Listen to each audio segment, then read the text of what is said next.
Geht da was?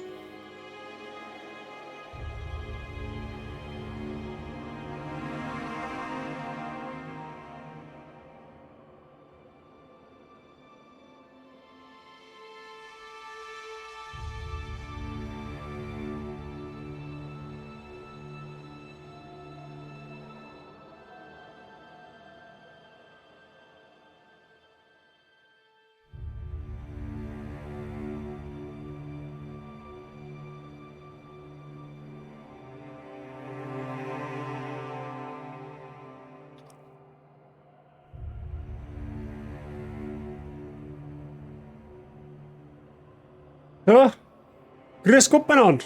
Frau Semproweif, der Herr Odin, der Herr Wadenbeißer und die Frau Fichterli. Einen wunderschönen Montagabend zusammen. Wie geht's uns denn heute? Alles gut, alles flauschig. Ihr seid startbereit, ja? Ich hab's schon fast geahnt, dass ihr... Ja, genau. Zeigt genau. Nix Pause. Sei Avidere. Ich weiß bei deinem Bot nie, ob du einfach nur mit dicken Fingern getippt hast. Warum denn? Bei meinem Bot.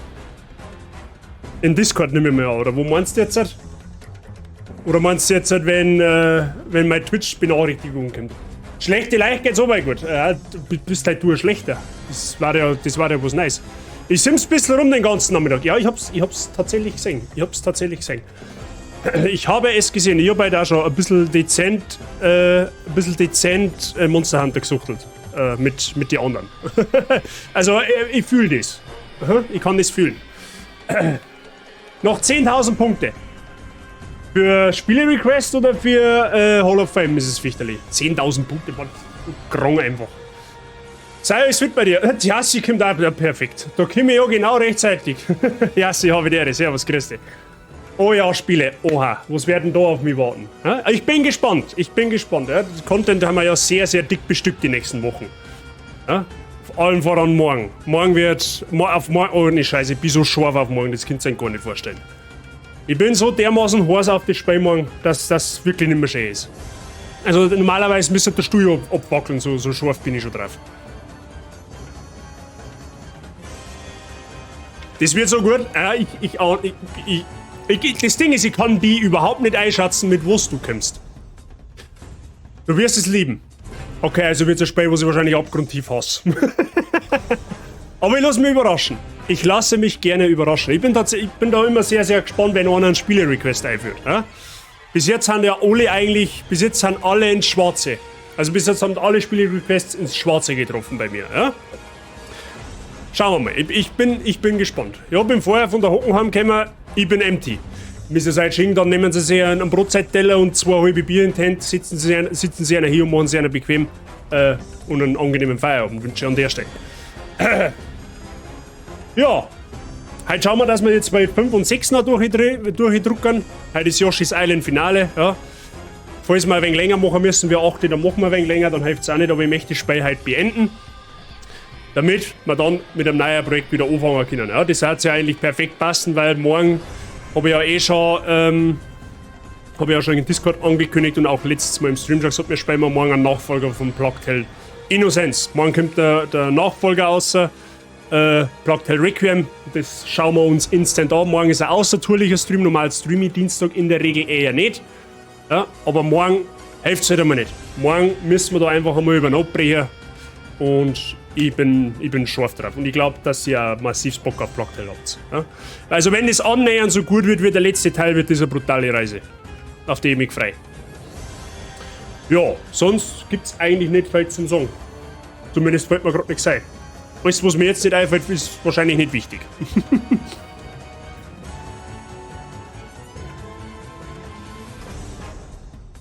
So. Was? Schwanzpest? Ja, so ungefähr. So ungefähr. Ja, wer weiß, ob die Pest da noch präsent ist. Keine Ahnung, kann ich nicht sagen. Ich gehe aber mal schwer davon aus, dass es auch wieder um Ratzen geht. Mit ziemlicher Sicherheit sogar.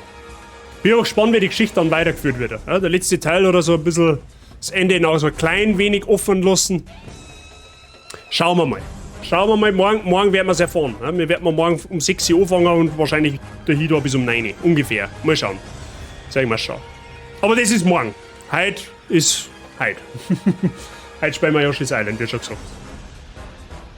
Naja. Und da die sagen, da will ich anfangen. He? Was sollte man davon? Sollte man einen Yoshi ein wenig mit den Eiern von der Leine lassen? So. Bringen wir einen Mario nach Hause zu seinen Eltern. Wie schaut's aus? Oh, jetzt habe ich vielleicht ein bisschen vorgespoilert. Wie lange geht's heute? Bis wir fertig haben. Also du kannst einmal rennen bis um 8 Uhr ungefähr. 8 Uhr, viel über 8 Uhr. Je nachdem, kann es auch, dass wir um halb 8 Uhr schon fertig haben. Aber so um die 2 Stunden kannst du einmal rennen. In etwa. Plus, minus. Schauen wir mal. Ja, wir werden jetzt nicht rushen. Wir werden uns aber auch nicht ewig Zeit lassen. Wir spielen es ganz normal fertig. Also so wäre jetzt zumindest einmal der Plan. So. Und weil das ja so ist, wie es ist. So.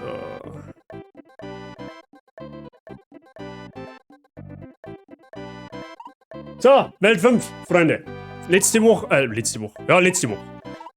Haben wir die Welt noch fertig gespielt. Da waren wir, glaube ich, oder Stepplen. Und haben wir die komplette 4. Welt noch durchgezogen. Und jetzt haben wir schließlich in der 5. Welt. Das ist eine Eiswelt, mehr oder weniger, eine Schneewelt. Passt ja schon fast zur Jahreszeit, die wir jetzt dann bald haben. Ja, und dann kommt noch die letzte Welt, das ist dann die 6. Aber das sagt jetzt dann eh alles. Ja. Wird schon werden. Blizzard ist später einmal eine Attacke im Pokémon geworden, haben sie mal gesagt.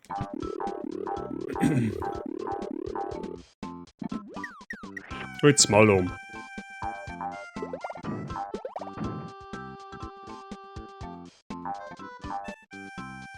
Schau, dass natürlich, wenn man was zufällig einrennt, also so Blärme und so Zeiglats, das nehme ich dann natürlich schon mit, aber wie gesagt, ist ja kein 100% Run nicht, von daher.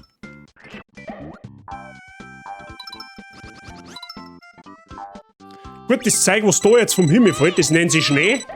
Weil Junge kennen das heutzutage gar nicht mehr. Ja? Ist ja bei uns eigentlich nahezu ausgestorben, wenn du mich fragst. Aber die wenigen unter uns, die schon ein wenig älter haben, die wissen, dass früher, ab November ungefähr, Mitte November, Anfang Dezember, dass das Schneien angefangen hat. Ja? Ziemlich gut sogar.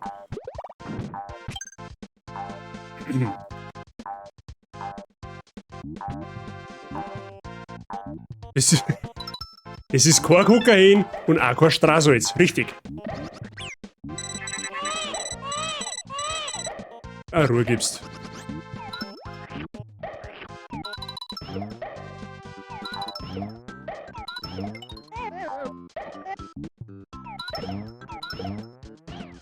Super, so nichts mehr. Ja gut, haben wir eh vorbei. Abgesehen davon.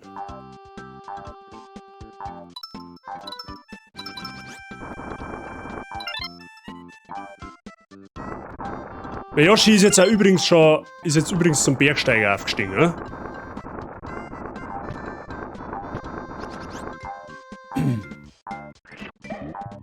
So richtig krass erinnern kann er mich an die Welten jetzt nimmer. Damals als Kind war das die 5. Welt, die Eiswelt war tatsächlich die, wo man mehr an Kost hat.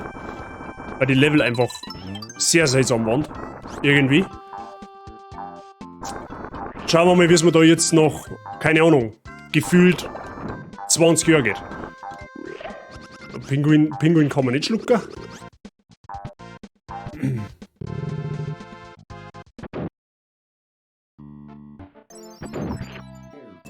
Ach, das ist so eine Höhlenwelt. Null.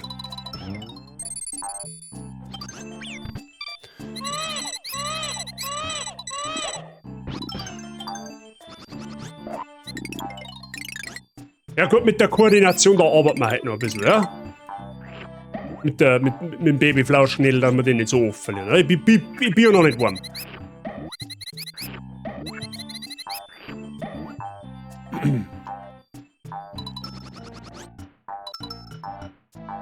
So, jetzt schauen wir mal Öha.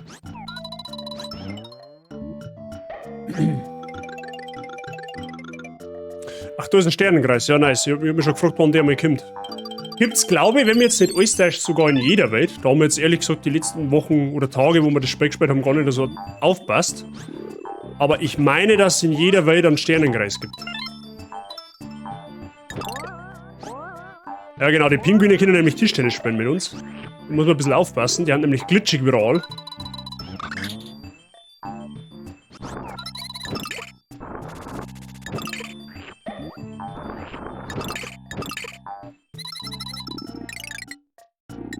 Mit dem Pinguin einmal runter.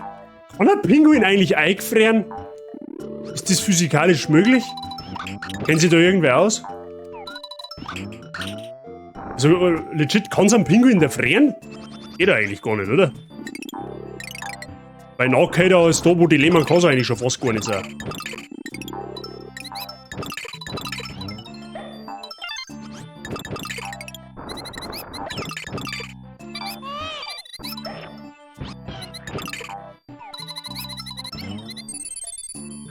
Ja, schon ja. Kattel, habe ich dir. Alles fit bei dir. Schön, dass du einer hast. Angenehmen Montagabend wünsche ich. Wenn man es klar schneidet und ins Gefühlfach gibt, ja, ich glaube, du bist so stadtblöd. Also wirklich. So habe ich es jetzt nicht gemeint.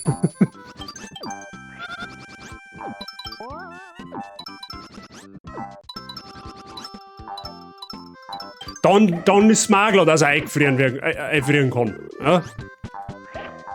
Da hast du gerade zurückspürzen, du Arschkeibe.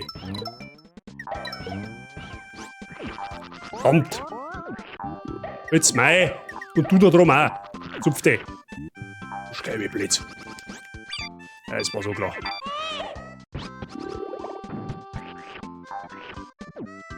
Ich will eigentlich nur das Ding haben, dankeschön. Eier, wir brauchen einfach mehr Eier. Jetzt kommt der schon wieder daher, oder? Was ist denn mit ihm?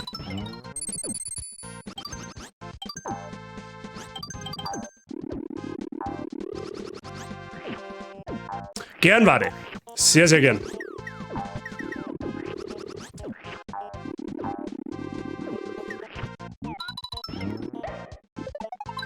Ah ja. Super für ein paar Münzen.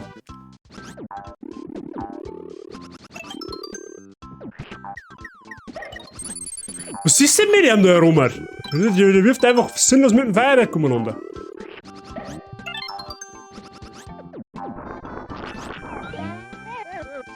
Schnauzinger.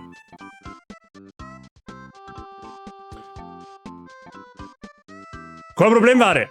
Dann wünsche ich dir und deiner Schwester einen guten Appetit und einen angenehmen Montagabend. Ja, danke fürs Einschauen.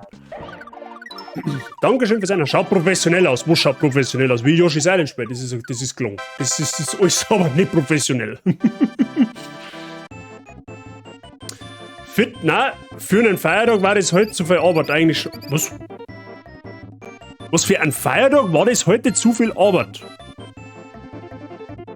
Feiertag? Mir geht's auf jeden Fall gut, soweit. Ich denke mal, dem Rest des Chats geht's genauso. Ne? Zumindest hat sich vorher keiner geäußert, dass es ihm nicht gut ging. Ja, und das ist ja wohl absolut Hauptsache. Wird schon so, bleibt das auch einmal stehen.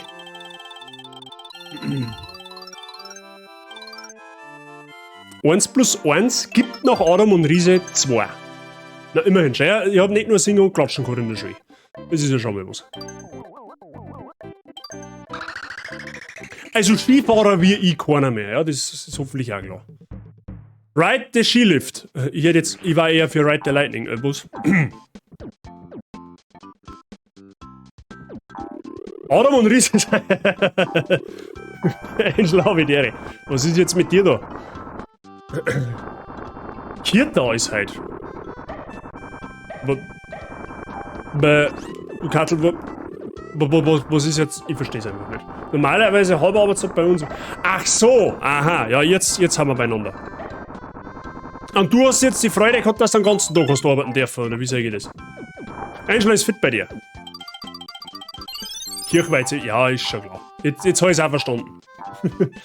Ride the Lightsaber. Nein, nicht Ride the Lightsaber, sei. Psst, aus.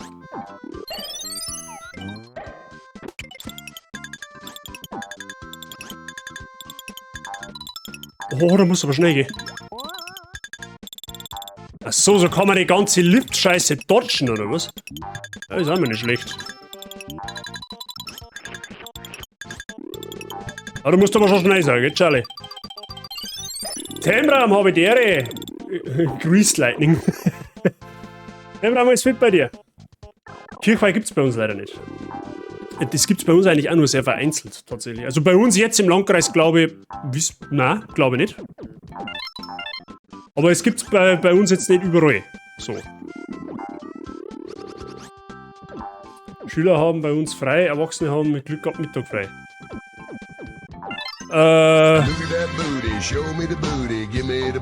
Das ist bei uns...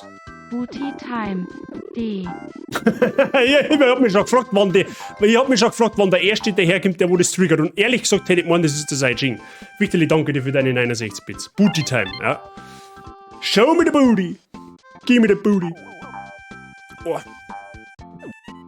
oh, das ist schon wieder Sternengreis. Look at that booty, show me the booty, give me the booty, I want the booty. Booty wo? Ja, frage einmal Pfichterli, die glaube ich hat einen Booty. Was? Ja, ich bin daheim und hab mich, keine Ahnung, am Vormittag schon aufregen müssen in einer Aktion geistiger Freizügigkeit beim Schachtelwirt eingekehrt und einen ganzen... hast dein Frust und dein Wut beim Schachtelwirt auslassen. Das ist eine sehr zauberhafte Idee. Das ist eine sehr zauberhafte Idee. Wegen was hast du aufregen müssen, ist die Frage? Du das Level up hier hörst. Wie putzig, dass die Schneemänner ausschauen.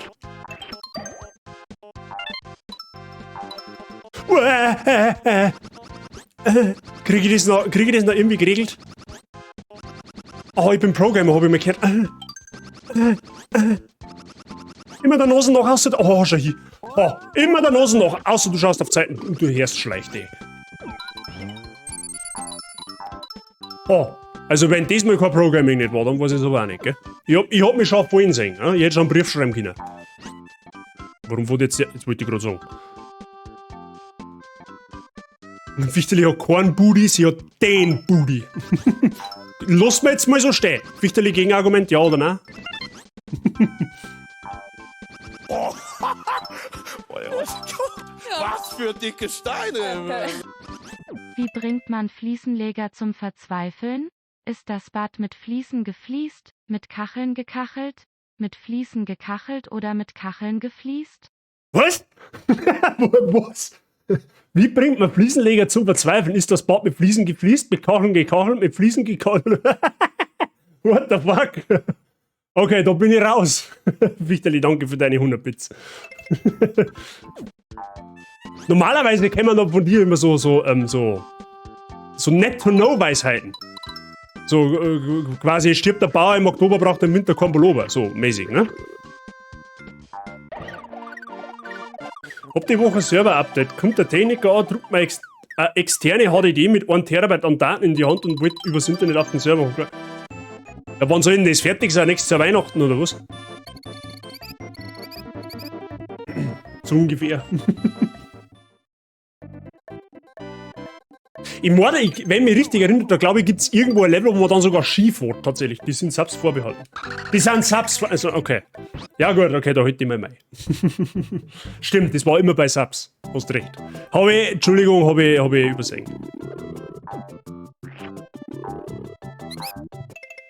Ja, einen Booty habe ich, das ist schon mal nicht schlecht, wenn du einen Booty hast. Naja, mich hat am Mittwoch die Corinna geknutscht und dann bin ich in ein paar Tage mit ihr im Bett gelegen. Aber nicht auf die nette Art. Aber seit Samstag geht's eigentlich wieder nur schlafen, weil ich verhält im Moment. Mr. Timebram, auf diesem Wege eine schnelle und effektive Genesung. Scheiß auf die Corinna, haus aus, wenn es irgendwie möglich ist. Ja? Und ich hoffe, du bist bald wieder fit. Ja? Das will ich keiner haben. In diesem Sinne hoffe ich, dass ich da ein bisschen genesungsfördernde Unterhaltung bieten kann. Ja? In diesem Sinne.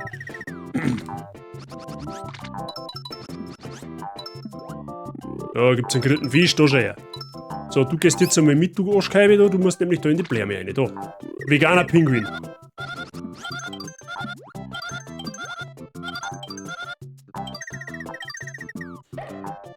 Lora ist die beste Medizin. Ja, bei meinem Gameplay ist er ja zum Blären, aber ich geb mir Mühe, ja? Halt's Mai. Bürgermeister, das ist der Fehler unterlaufen, gell? Jetzt da haben wir einer.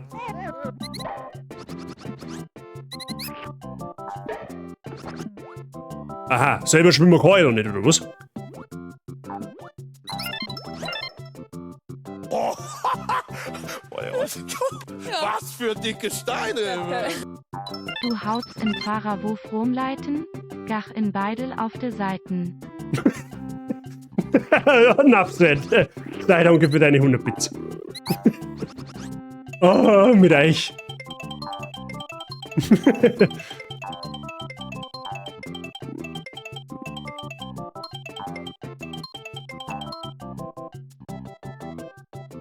Das ist scheiße, wenn ich das einmal so sagen soll.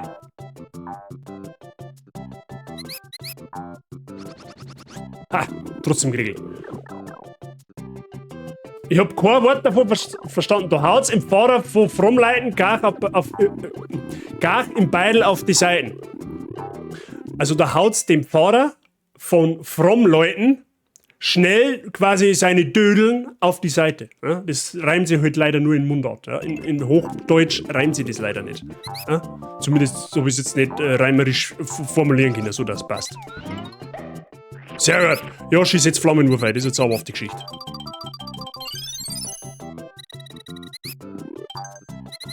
Oh! Baby Mario Action! Babyflauschknädel. Oder Babyknädel, besser gesagt.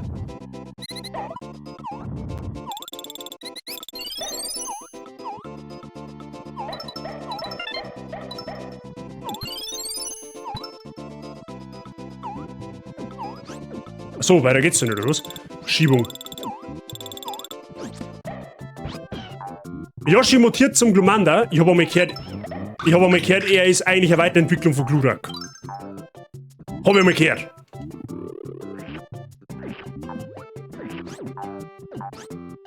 To be honest, ich weiß auch ehrlich gesagt nicht mehr, wer bei Welt 5 den letzten Boss, den weiß ich noch, aber wer der Zwischenboss ist, den weiß ich gar nicht mehr. Das hab ich komplett vergessen. So, Hubschrauber-Einsatz. Sieht der Bauer seine Frau nackt im Kalender, bekommt er zu Hause einen Thinking Music, Lachkrampf. Hey, was? Sieht der Bauer seine Frau nackt im Kalender, bekommt er zu Hause einen Lachkrampf. oder... Ja, nein, ist wurscht. Sei danke dir für deine 69 Bits. Bits. Kann ich schon wieder nicht mehr reden. Danke für den Support. Oh, leck mich am Arsch, du Arschkeibe. Gitarrenhalter. Ja, sie, hä?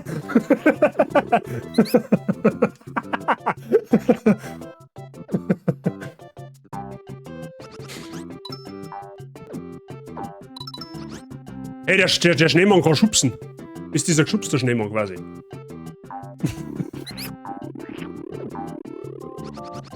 Kann ich den? Okay, nevermind. Hey, ist der jetzt vom Lift gesprungen, der Volldepp, oder was? Also ich kann auch komplett über den Haufen schießen. Ah, Möglichkeit. Sehr gut. Oh Gott, das ist ja greislich jetzt doch. Arsch, verschwinde von mir. Weiche von mir, Pinguin. Na, du gehst da weg.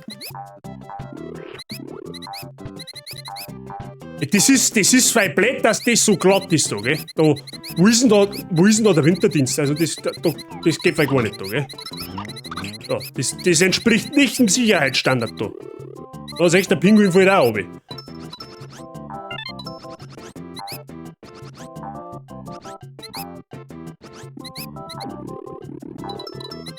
Ich habe erstaunlicherweise das Baby schon lange nicht mehr verlangt.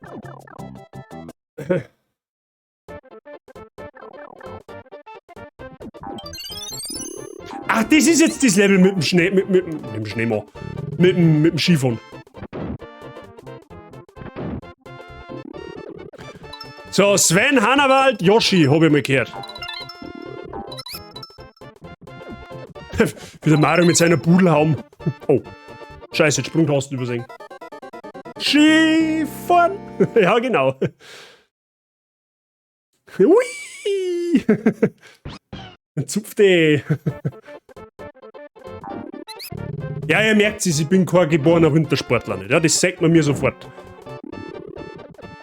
Ja, einfach einen Tembram nachsingen. Der Tembram weiß, was geschlungen hat.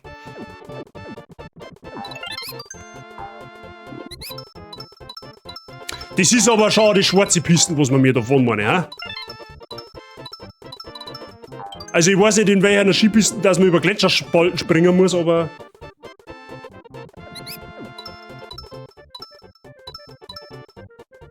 Oh, das gibt da mindestens eine Goldmedaille.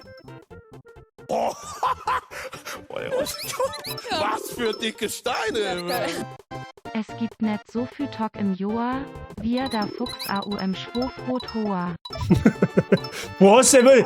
Bist du... Oh, jetzt hast du mir aber der Breselt. Oh ja, jetzt bin ich 1 Schneemann. Gut, das war mal eine nette Nebeneinlage, das kann man mal machen. Das heißt, ich schau gleich, gell? Der ist eine Concentration.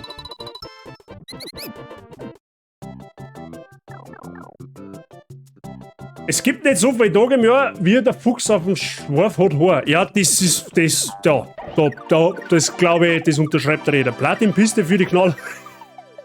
Die Platinpisten. Das habe ich noch nie gesehen. Was hast du noch nie gesehen? Den Yoshi, wenn's die wirft. Basilawine. So nämlich. Das ist eine brutale Naturgewalt, habe ich mir gehört, die Basilawine. Ausgelöst durch Geschubste, habe ich mir gehört. Ja doch, das habe ich tatsächlich schon gewusst, weil das ist mir als Kind ungefähr 800 Mal passiert. Und da musst du hoffen, dass dann kurz danach ein Stor kommt, weil der löst den Schneeball wieder auf.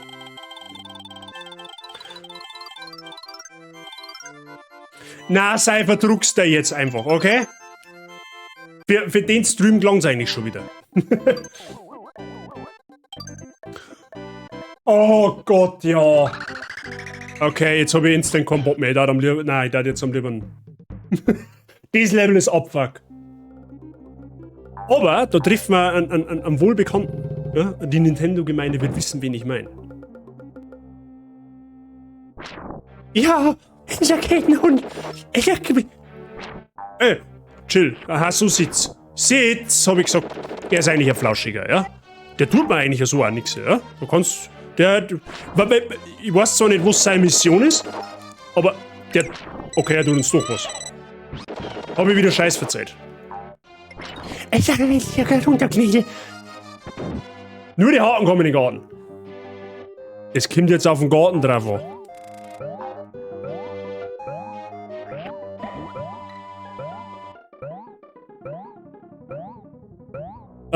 Was ist deine Aufgabe eigentlich? Ja, du kannst mir am Arsch lecken, du. Du schießt der Pfotzen rein, ich sag das ganz ehrlich. Forbidden Jelly? Was war das für ein Stream, wenn der Sei mit Chor auspfui? Ja, das war, also, stimmt eigentlich. Wenn der Sei einmal in einem Stream da ist, wo es Chor auspfui oder irgendwie so Andeutungen gibt, die wo er jetzt im Stream macht, dann stimmt was nicht. Dann müssen alle eigentlich, ja, da müssen alle eigentlich in Alarmbereitschaft sein und sagen, hey Sei, alles in Ordnung bei dir.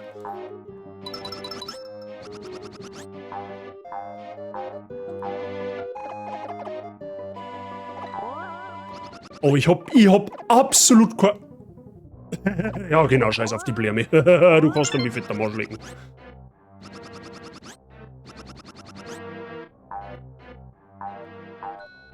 Sind wir im Mario-Universum, puff, da tropft komisches weißes Zeug von der Decke.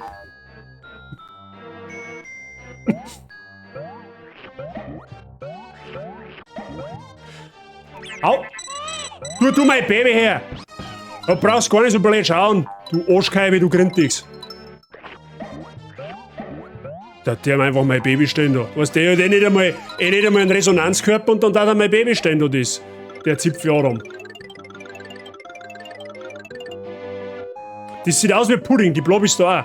Ist das da nicht Pudding? Also, die Dinger da, was das ist, weiß ich jetzt nicht. Irgendwie, das schaut ganz komisch aus. Also, das ist schon sehr zweifelhaft, da pfui Teufel, du, das weg da. Was soll denn das überhaupt sein?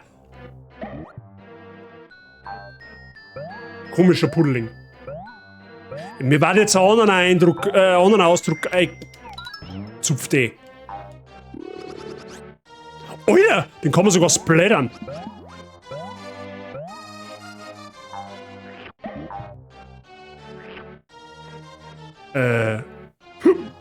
Okay.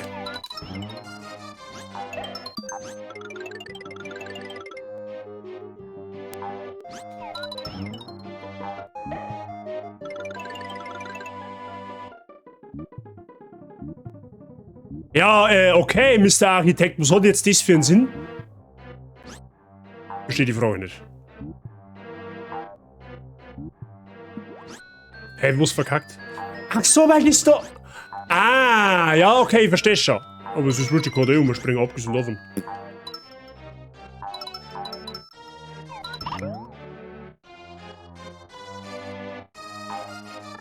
Wieder einer? Ich glaube nicht. Voltoball, farbiger Pudding, ja? Bis da nicht nur sein lassen, Mr. Seitching.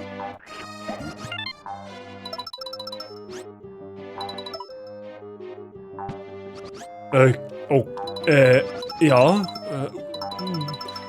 kann mich ungefähr an die Passage überhaupt nicht erinnern?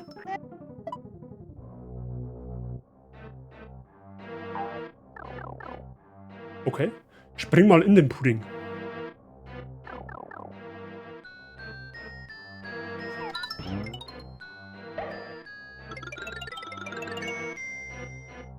Also mit Stampfattacke oder einfach nur draufhupfen?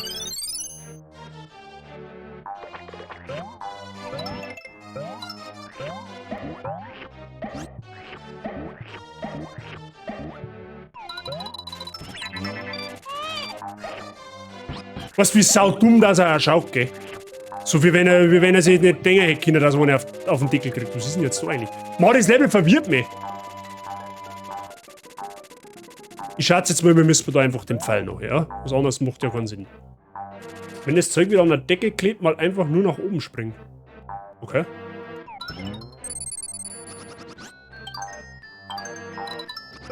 Jetzt ist da schon wieder so einer.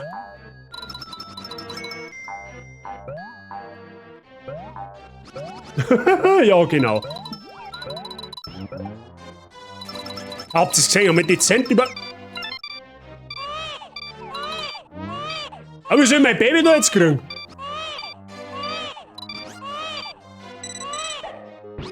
Gut. Ah, recht, da musst du jetzt schreien. Der hat halt auch Hunger. Der soll die komischen weißen Dinger da fressen und nicht mein Baby. Mein Baby kann gar nichts dafür, für das, dass der Hund ernährt ist. Da sagst du, der hat so weit gegessen, der auch schon kasig ist. Ja, wenn es einmal so weit fällt.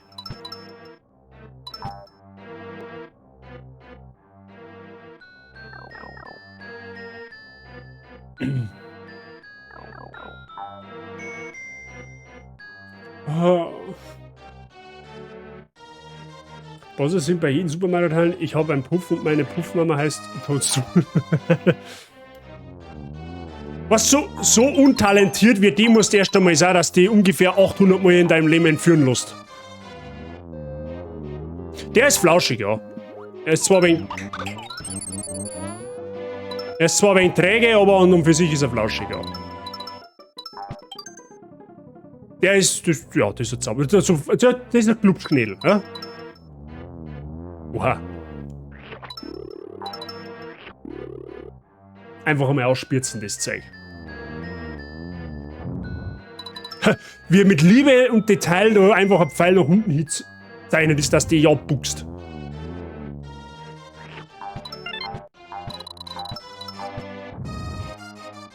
Bin mir jetzt nicht sicher, ob wir da auch hätten runtergehen können. Tatsächlich. Ja, das fordert ich jetzt nicht aus. Da. Stacheln haben unflauschig bekanntermaßen.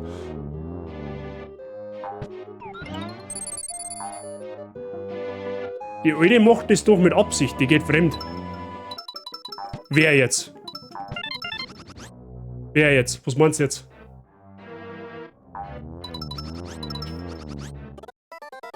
Ich hätte jetzt eigentlich gedacht, der bleibt stehen. Gut, offensichtlich nicht die Princess. Das kann natürlich möglich sein, ja.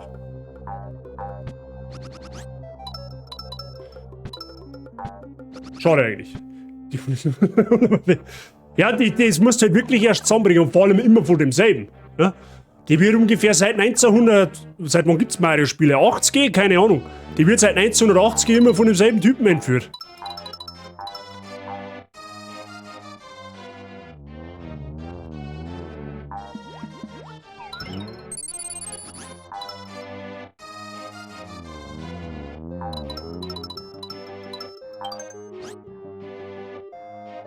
Das erste Mal war es der Donkey Kong. Ja, der ist halt auch auf und der hat es nach ersten Mal schon verstanden, dass das halt auf Dauer nicht funktioniert. Ne?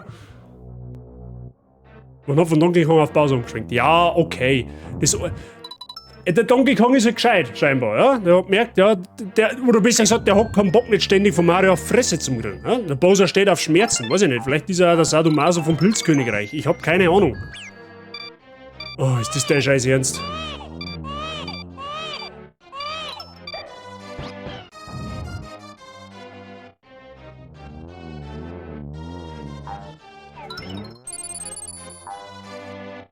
Außerdem war es auch nicht der Bowser, sondern Koopa. Ja, aber die unterstehen ihm ja am Bowser sozusagen, ja? Du meinst, das sind alles nur kranke SM-Spielchen? Wer weiß? Wer weiß? Ja?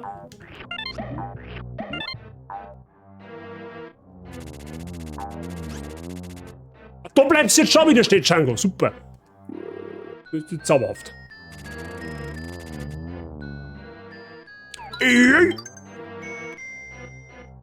Imagine, du musst hinter die rennen.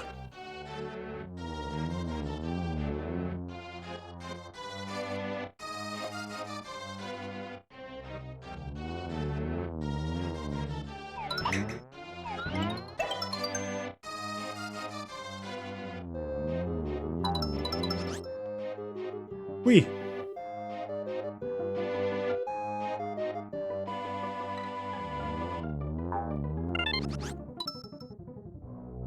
Wer ist jetzt her? Der Berg von Yoshi's Island oder was? Haben sie den von Game of Thrones auslassen? Heilige Scheiße. Also wie mein Rüssel jetzt da in Tee, sonst noch was?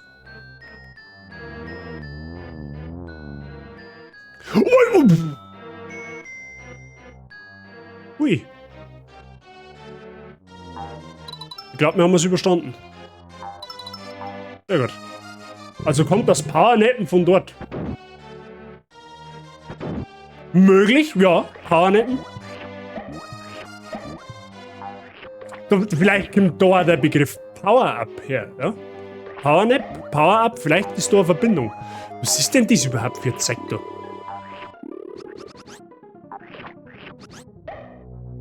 Ach, die kann man, indem man draufspringt, einfach in die Luft springen.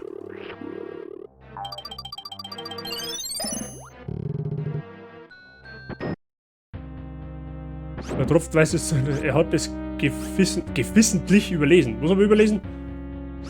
Was haben wir überlesen? Okay.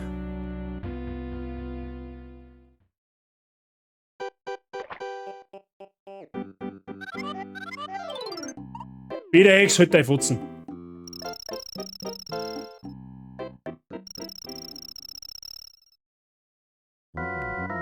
Ah ja, den muss man in Pumpen einschießen, ja genau. Er ist fleischig.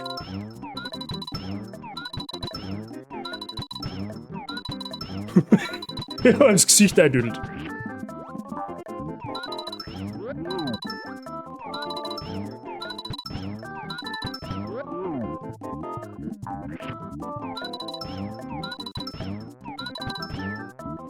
Scheiße, keine Eier mehr.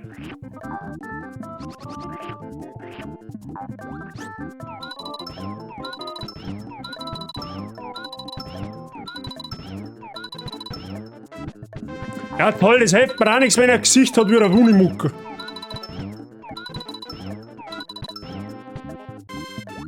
Das wird aber eng da hier. Wie, der lebt noch? Oha, ja, das wird man nicht mehr schaffen.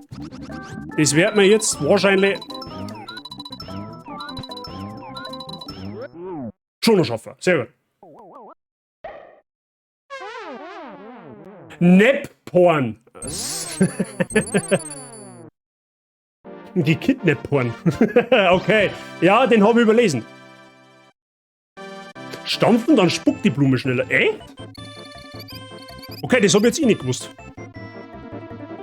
Das mit einer grünen Melone schneller geht hat? Grüne Melone, wo schneller? Im Bossamoor? Ach so, wo man so die Kerne spucken kann. Glaubst du, dass das überhaupt durchgang?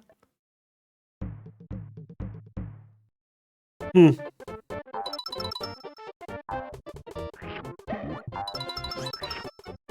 Also ein Blärme, wo Blubstrahl kann, super Sache, sehr toll.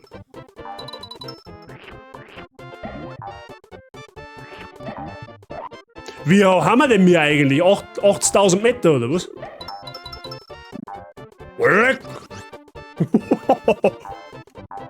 So, das ist ein fleischiger Federknädel.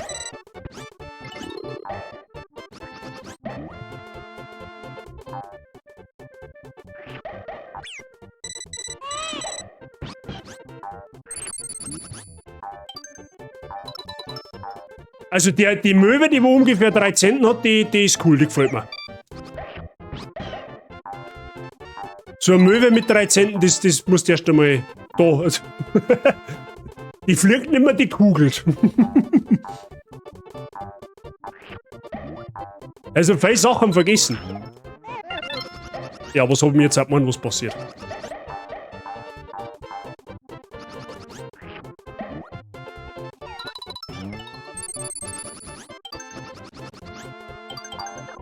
Okay.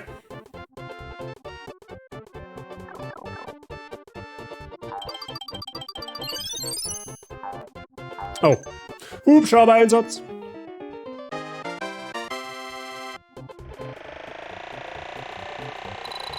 Wer braucht Fliegel, wenn man einen Helikopter hat?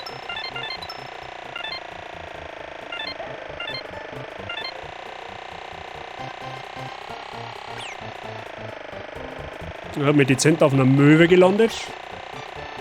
Und dann hat uns auch wieder ein Hubschrauber-Einsatz. Ja genau, der ist beendet. Da haben uns die Möwen haben das Triebwerk kaputt gemacht. Wir haben einen Kalmfresser. Ganz klarer Fall von Kalmfresser.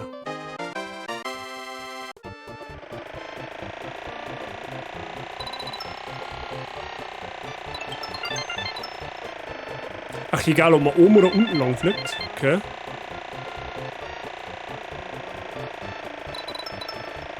Klassischer Fall von Vogelschlag. Nein! Okay, du wennst einmal einfach so einen scheiß Vogel hier kommst, ist instant vorbei. Da dreht's die runter. Da hast du überhaupt keine Chance mehr.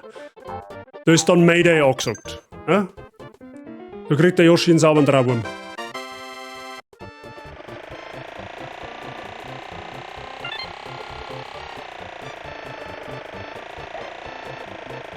Wo ist denn, wenn ich jetzt eigentlich herfliege? Wenn ich herfliege, dann habe ich mehr Luft nach unten. Ja, wollte ich gerade sagen. Und einfach ein bisschen herfliegen.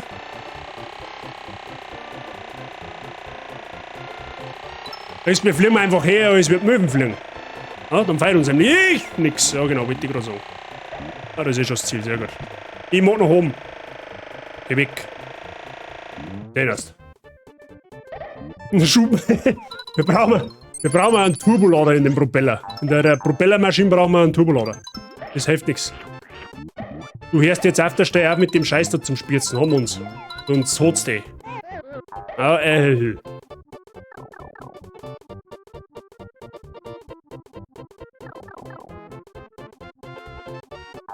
Ach ja, gut, Seele. Da ist einmal ein Sternenkreis. Das ist einmal ein perfekt getimter Sternenkreis.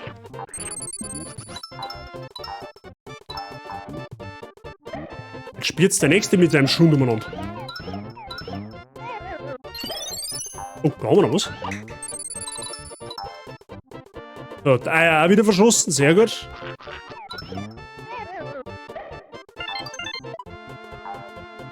Das wird aber jetzt hoffentlich nicht mehr lebendig, da, oder? Ja, den hast.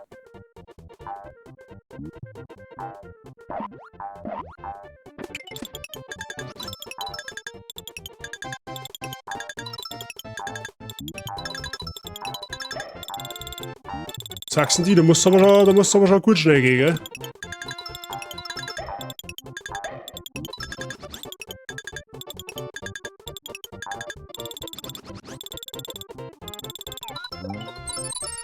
Respekt. Und das auch das erste Mal.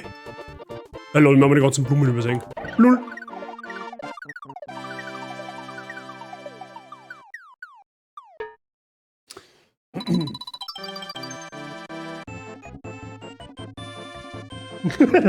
Wie der Mats gerade so ganz fragwürdig anschaut. Was machst du da drüben eigentlich? Ja, nom, hast schon recht. Ist ein Apfel auf dein Karon. Hast schon recht. Weil du bist immerhin zusammengebracht, dass ich vor dem Stream noch ausreichend speise. Ja, also heute kannst du mich nicht hungrig machen. Für mich gelangt es halt schon. Oh nein, nicht das Scrolling-Level.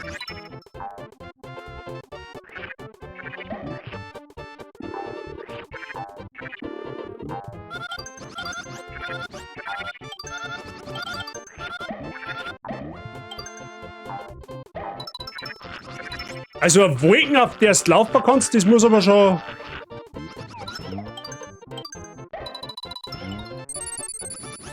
Da muss aber schon viel dran sein, gell?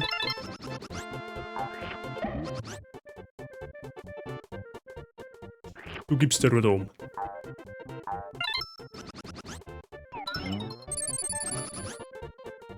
Alter, wir haben jetzt ungefähr 10 Meter in dem Level und haben wir schon fast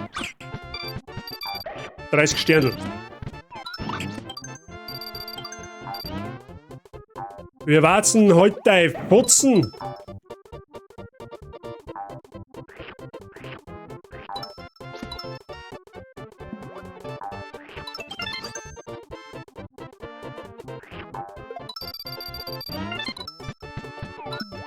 Ah, das findest du jetzt wieder lustig da runter, gell?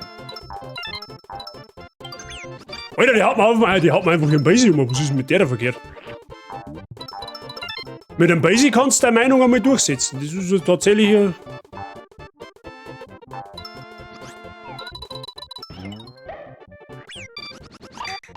Alter, what the fuck? Die hauen sogar einen Mario mit dem Basic.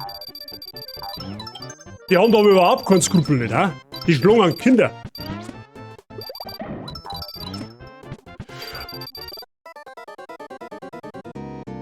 Oha. Alter, bei Yoshi bin ich ja sowas von hart am Start. Guck, ich habe die. Alles fit bei dir. Ja, mir macht man das anfängerfreundliche Yoshi's Island, ja? Also, so mit 100% nö.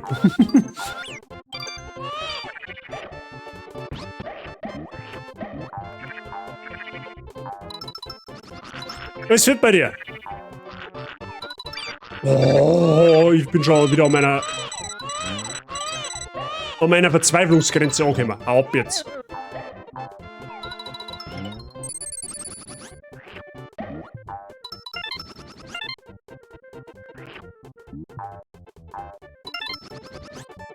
Also es gibt so eine Untergrenze an Level, wo sie akzeptiere. Scrolling-Level ist weit unter der Grenze. Ja? Ich hasse Scrolling-Level. Und ich hasse auch die ganzen Baseballkinder da, die wo sogar auf mein Baby losgehen. Das finde ich unflauschig. Das finde ich äußerst unflauschig. So, du mit deine komischen, was auch immer du da stehst, der Großmama, keine Ahnung.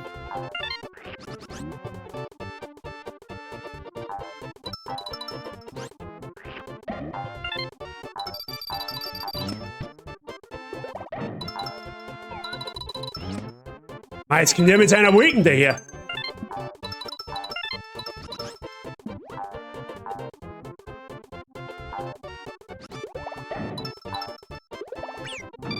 Au. So ist er.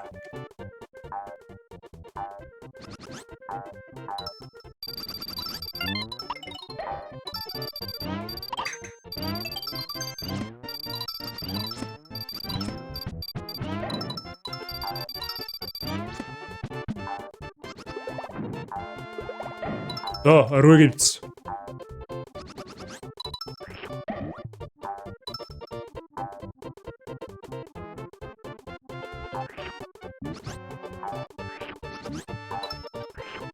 So. Schnauze. Oh ja, jetzt haben wir ja, das stimmt, wir haben doch zwei gehabt, müssen das andere abbleiben.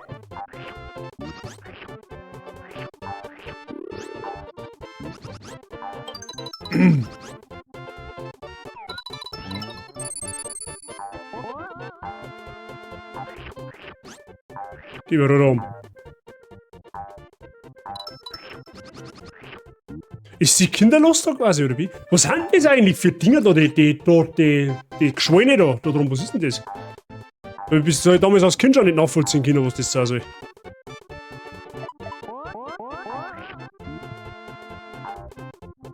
Einfach mal auf Wolke 7, da kann nichts schief gehen.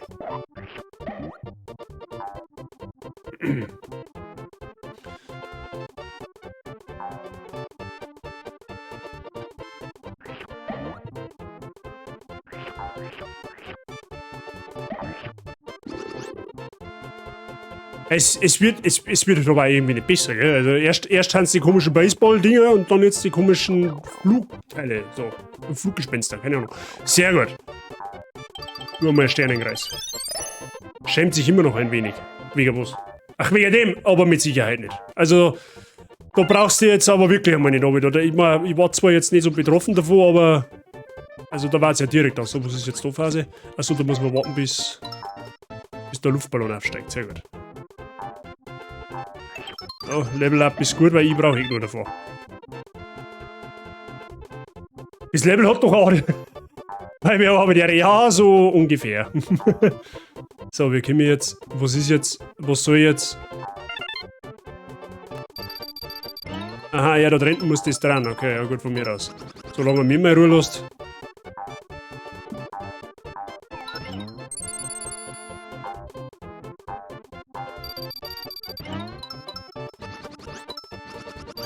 Ja, jetzt schießt er wieder. Da schießt noch mehr, ha? Ja, gut.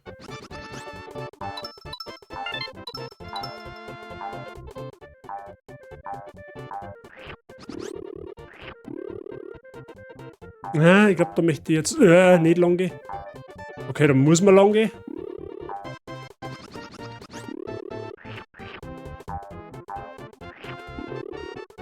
Oh Gott! Boah, jetzt krieg ich aber wieder dick volle Löcher, hey. Leck mich am Arsch.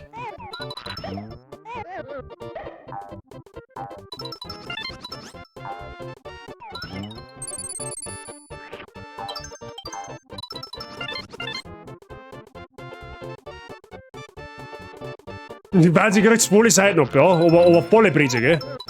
Ohne Rücksicht auf Verluste. Drauf aufwärmen. Er hat's verdient. Ah, das Level. Ah, das war kreislich. Weil wie alles ist fit bei dir?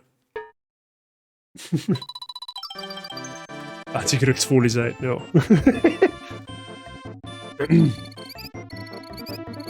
Oha!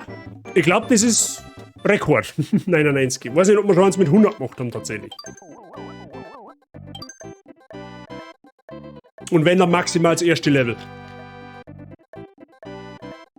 Oh, Münzen nicht gefunden, ja. Also, ich hab's eh schon mal angeschmatzt gehabt, also Respekt an die Leute, die das auf 100% spielen. Also wirklich, meinen größten Respekt. Huch, da geht's in eine andere Richtung. DHL-Fahrer für meine Region ist ein faule Misthurns. Lass mich raten. Hermes it is. Ja, wobei, nein, DHL-Fahrer. Der DHL, das war der war bei Hermes.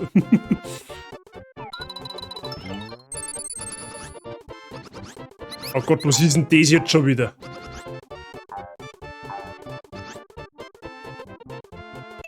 Yoshi auf 100% ist eine harte Aufgabe, Alter. Also alle Levels und Bonuslevel ist schon hart. Vor allem gibt es ein paar richtig miese Bonuslevel. Ich kenne die Bonuslevel tatsächlich, also vereinzelt. Und es war jetzt nicht mal wegen die Bonuslevel, aber es gibt ja teilweise ja in die normalen Welten schon Level, da wo du denkst, Alter, da alles ab zum Suchen. Nö du. Lieber nicht.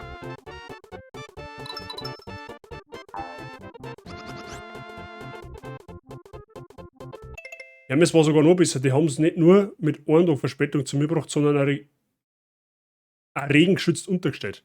Ja, immerhin! Wobei der Tag Verspätung geplant war.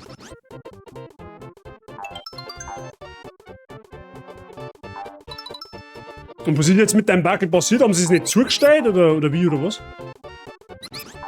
Wenn der Fahrer schon so ein Misthurensau ist.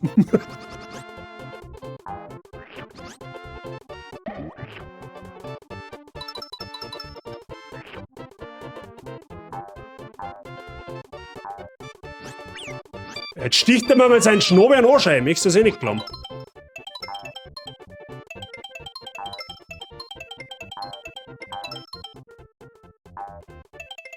Die Hölle schafft es seit Donnerstag nicht an einen Beantragten, die Hölle zu liefern. Okay, das ist aber DHL eigentlich untypisch, wenn du mich fragst. Also, toi toi toi, ich klopfe jetzt einmal imaginär auf meinen Holzkopf. Habe ich tatsächlich noch nie Probleme gehabt. Also bei DHL wundert mich das. Solange es nur ein Schnobi ist. Ja. Wenn Feder drin ist, ist es pervers. Da muss man die 3 aktivieren, ich verstehe die Frage schon.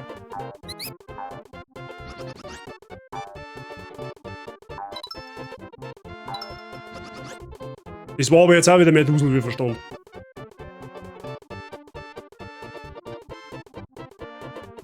Hey, meinst du, das ist gescheit, wenn ich den da beschubs? Ich frage jetzt einfach nicht, ich tue es einfach. Weil ich bald selber noch runtergefallen, ne? Das war jetzt wieder Karma-Gewinn für mich.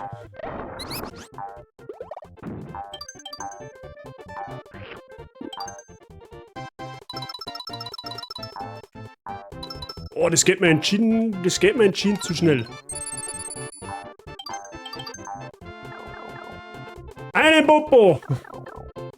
Freut sich für motivierte.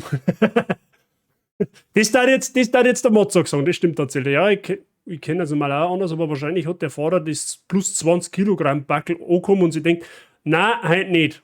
Das sagt Donnerstag. Donnerstag, nein, heute nicht. Und Freitag, ach du, heute ist Wochenende. Und Montag, ja, muss man ja nicht gleich am ersten Tag schon wieder übertreiben. Ja, hoffentlich kriegt es dann morgen einer hin, dass er da das Paket ordnungsgemäß zusteht.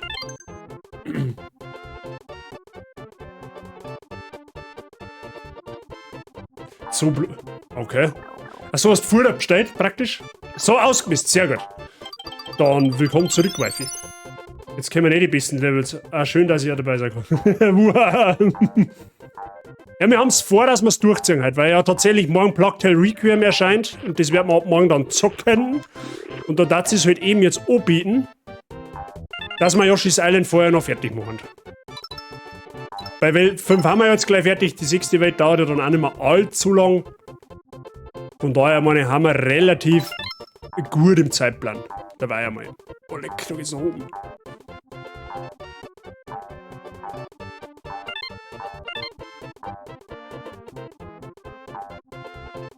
Oh, das schafft ich nicht mehr. Ach, da geht's eh nach unten abgesehen davon. Da geht's ja eh nach unten.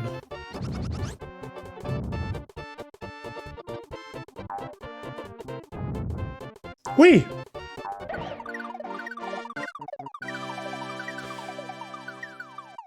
Eli, habe die Ehre. Servus, grüß dich. Na, alles fit?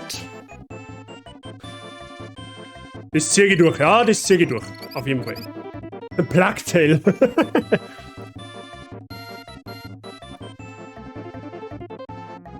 Der Plague Tale, ja. Plague Tale bin ich auch schon gespannt, ob man den ersten jetzt für PS5 geholt und den zweiten kriege ich morgen. Cookie Space, das Spiel ist storytechnisch oder generell, das Spiel ist einfach absoluter Wahnsinn. Ich bin so hyped auf den Nachfolger. Ich bin so gespannt, was morgen los ist. Also ich kann's das sehr, sehr warm empfehlen. Ja. Also das war damals bei uns ein Spiele-Request von der Wifi. Das war der erste Spiele-Request auf dem Channel. Und die hat mit Plague Tale ins dunkelste aller dunklen Farben von Schwarz getroffen. Ja. Also das Spiel war wirklich absoluter Wahnsinn. Eins der besten Story-Games, die ich jemals gespielt habe.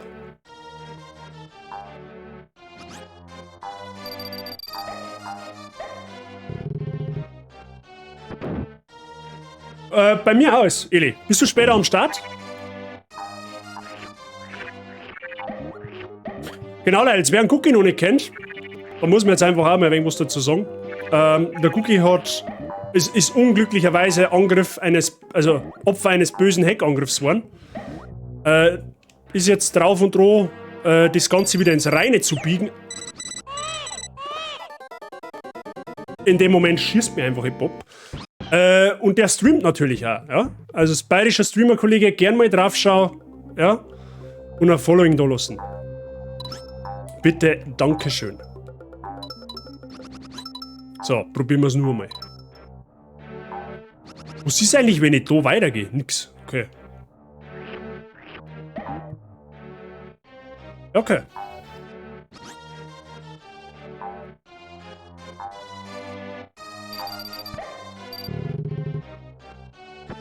Dahinter.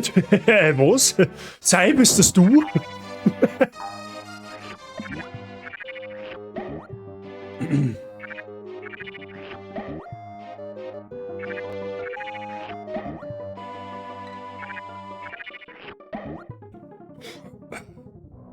Bist dabei, sehr gut. Ja, ich zu 80% auch. Bisschen mit Handen. Beziehungsweise wir haben heute in Discord schon ziemlich lange Hunting-Session. Das ist... Alter, das Ding ist... Das ist geisteskrank. Das Ding ist geisteskrank. Okay, alle guten Dinge sind 3. Was hat er jetzt gesagt? Genau, dass wir am Nachmittag schon ein bisschen gehandelt haben. Also überwiegend Alatrions, weil der Manuel da war. Na, so ein bisschen... Einfach ein bisschen rumgedaddelt.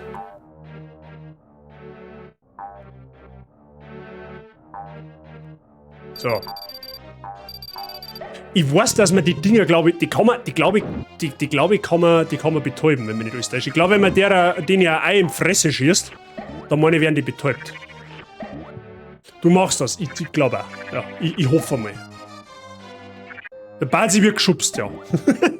Wo irgend so komische Gnädeldinger, die wo an der Wand pickern, ja, wie ich geschubst, sehr gut. So, jetzt passt so. Jetzt machen wir das Ganze mal. Dann hat man da eine Kugel ins Gesicht, super, oder? Du gibst jetzt einmal eine Ruhe da und schleichst dich. So. So, ich kann jetzt einstrahlen, Vorsicht. Ah, so wie doch, dass man die betäuben kann. Du gibst auch eine Ruhe da. Ja, Mama!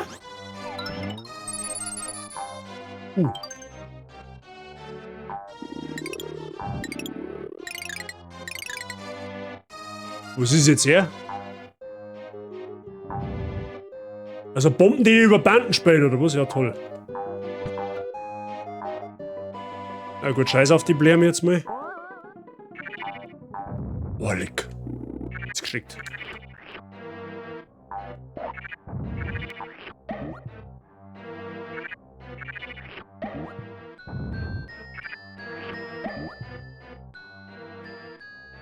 So, nehmen wir mal die Eismelone da mit. Wow. Nicht weiter ärgern mit dem Viech.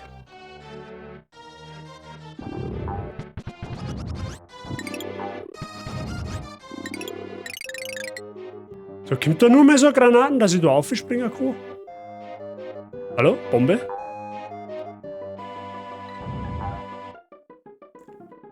Hä? WTF? Ja gut, dann halt nicht. Ja gut, dann halt nicht.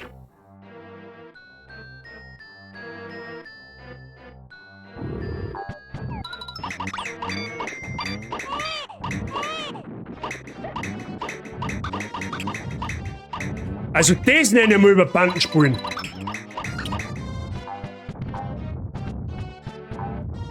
Brauchen wir jetzt da wahrscheinlich nicht mehr, oder? Nein.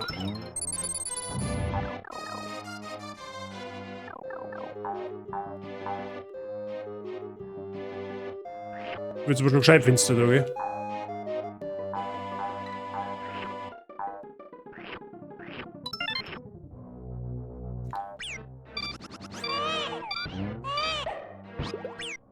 Ja, toll!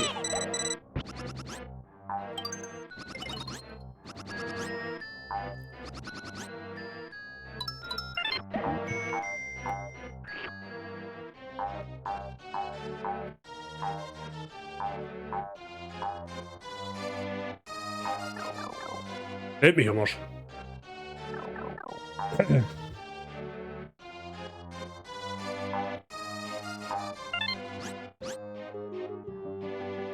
Oh Gott, nicht schon wieder so ein Scheiß.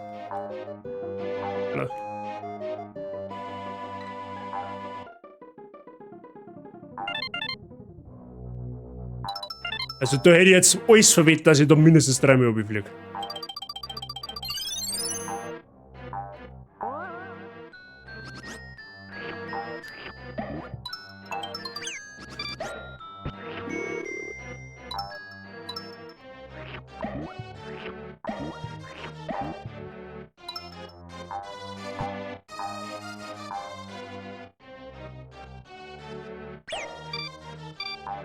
Hey, vorher hat man doch da einfach reinlaufen können. Ah ja, der Gnädelvogel. Der Pummeluff mit Schnobi.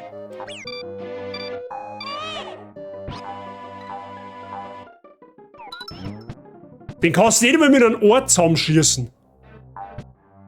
Der hat Speckschicht, wenn du mich fragst. So. Endboss von der 5. Welt. Nice. Noch knapp eine Stunde. Haben wir gut in der Zeit. Haben wir sehr gut in der Zeit.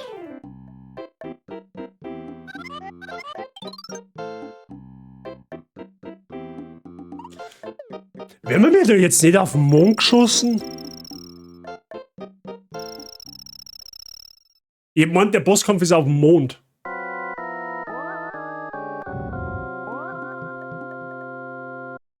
Ja, wollte ich gerade sagen.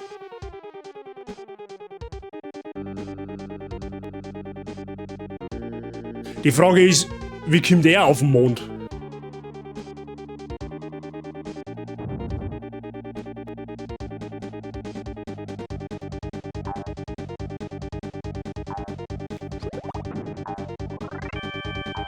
Okay, ja, ich verstehe schon.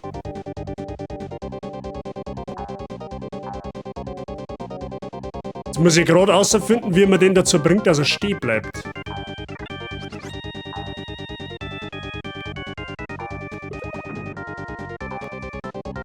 Oder rennt der einfach rum? Okay, ach so, der rennt einfach an mir vorbei, wenn ich... Okay, nice.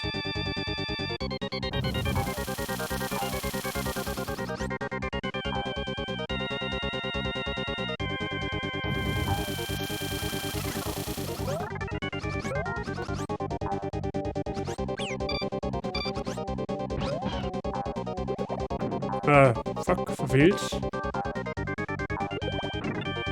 Das war ein Spoit.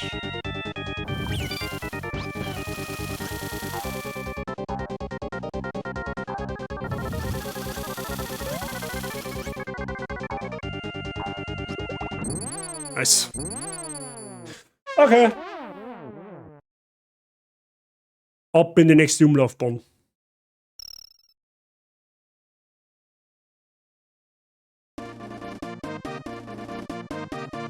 Gleichzeitig ein Sternzeichen erschaffen. Sehr schön.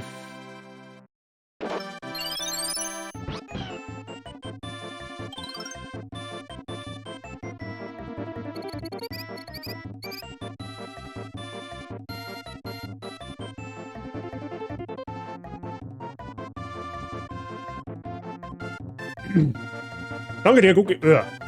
Ups, sorry. Danke dir, Cookie. Starke 32, das ist ja auch was. Price Savitere. Was wird bei dir? Schönen Montagabend.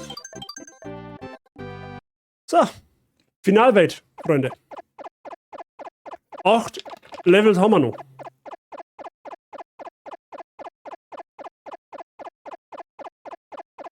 Was, soweit? Sehr schön. Das hört man gern.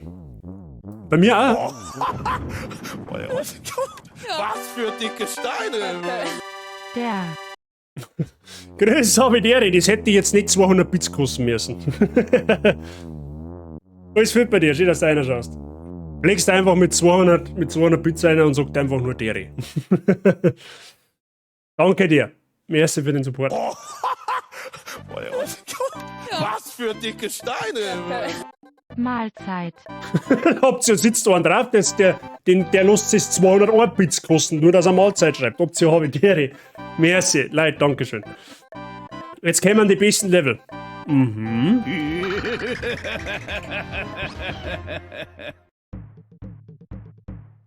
Cookie, danke dir, dass du einem Patschi eine Stufe 1 Abo schenkst. Patschi, falls du da bist, danke für dein... danke wahrscheinlich. Viel Spaß mit der Patschi Gang und viel Spaß mit den Mods. LUL. Leidet Schild! Was für dicke Steine! Wisst ihr, wie Heiligenscheine entstehen?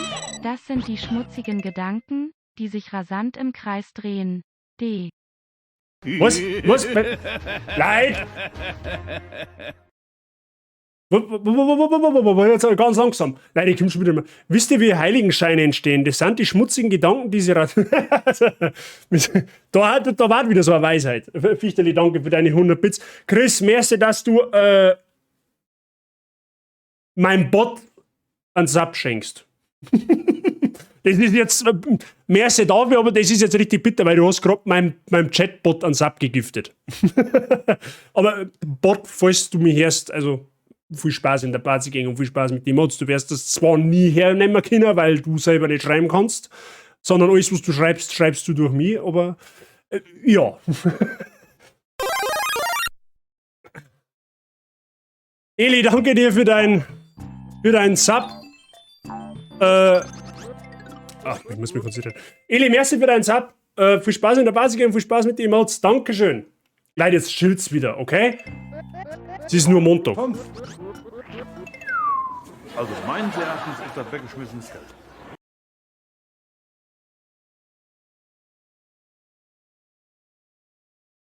Ich glaube, der Alert sagt gerade alles, oder? Optio, danke dir. Ja, Gefettfinger, du kannst mich fett am Arsch lecken mit deinem Gefettfinger. Ich kenn einen Gefettfinger schon. Danke, dass du an Odin, an Chris, nicht an Chris, an Basti, an der Hinti, meinem zweiten Account, und an Buff einen Sub giftest. Vielen lieben Dank, Optio. Leute, Dankeschön für den Support. Jetzt chillen wir wieder, okay? Ist das in Ordnung, dass wir jetzt uns wieder ein bisschen beruhigen habe? Was für dicke Steine. Allein für Bazis ungläubiges Gesicht, D.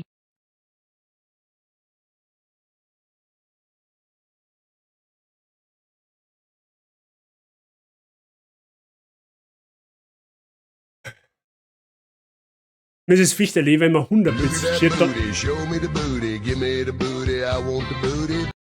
I moch's einfach dezent sich vor Lachen auf dem Boden wälzen. Das ist der, dass wenigstens einer dran denkt, sich das mal dezent auf der Zunge geht zum Lassen. Schön!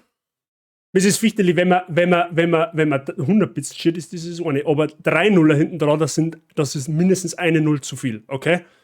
1000 Bits, das sind zu viel und du weißt das, okay? Aber trotzdem, Leute, jetzt Dankeschön. Danke für den ganzen Support, in welcher... Tier 3.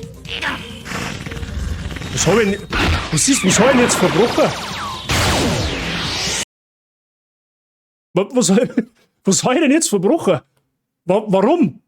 Price, Okay, Tier 3. was ist denn los mit euch?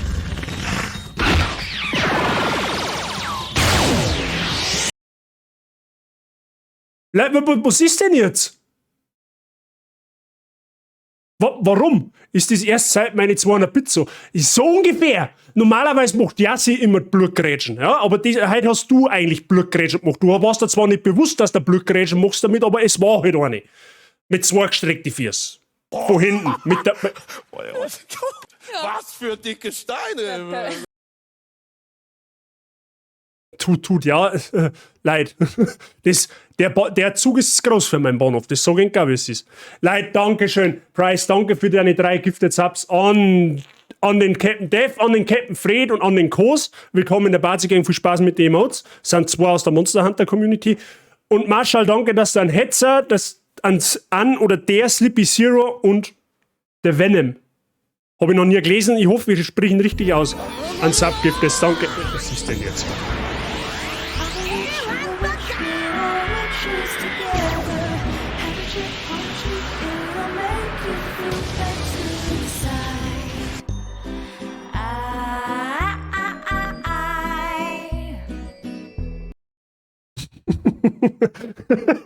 Der Teufel schreibt, ich muss auch mal flexen. Wifi, danke, der ist legit.